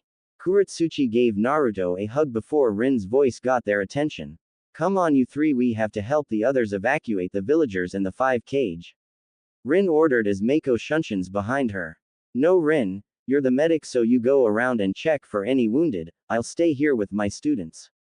Mako said, earning a nod from the brown-haired woman. Come on, Fu, we have to go. Rin said as she and Fu take off, leaving Mako and her students alone in the arena of the stadium. Mako-sensei, what the hell is going? Asked a shocked Naruto. Mako looks at the blonde, but before she could answer, a spiraling void appears in front of them. Turning their attention to the spiraling void, a figure wearing a hooded cloak and an orange mask revealed to be Toby appears in front of them. "Ugh, just who the heck are you, you orange mask wearing freak?" exclaimed Naruto. "The Kamui. It must be him," Mako thought. "You three leave, this is extremely dangerous." "Huh, no way we're leaving you, sensei.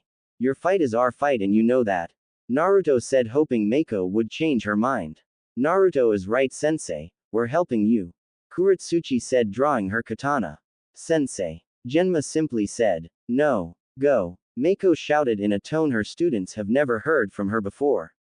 "Sensei," Kurotsuchi said, "go and help the others evacuate the rest of the village. Leave this man to me," Mako ordered. Nodding, the three genin shunshin out of the stadium, leaving Mako and Toby alone. "So you came home, huh?" Mako asked angrily. I wonder about why you hate me so much," Toby said, tilting his head like a curious dog. "Why? What would you like to hear?" asked Toby in an almost teasing tone, looking up into the sky. "Why come after the Biju?" Mako asked. I guess you can say I'm doing it on a whim, maybe for peace. Maybe for war. Maybe I merely want to test out Konoha's true might to see how strong it really is," Toby explained as he takes razor chains out of his sleeve and attaches them to his wrists. "When we were growing up he was always warm and kind, but now I can feel his chakra has changed to one of dread and darkness."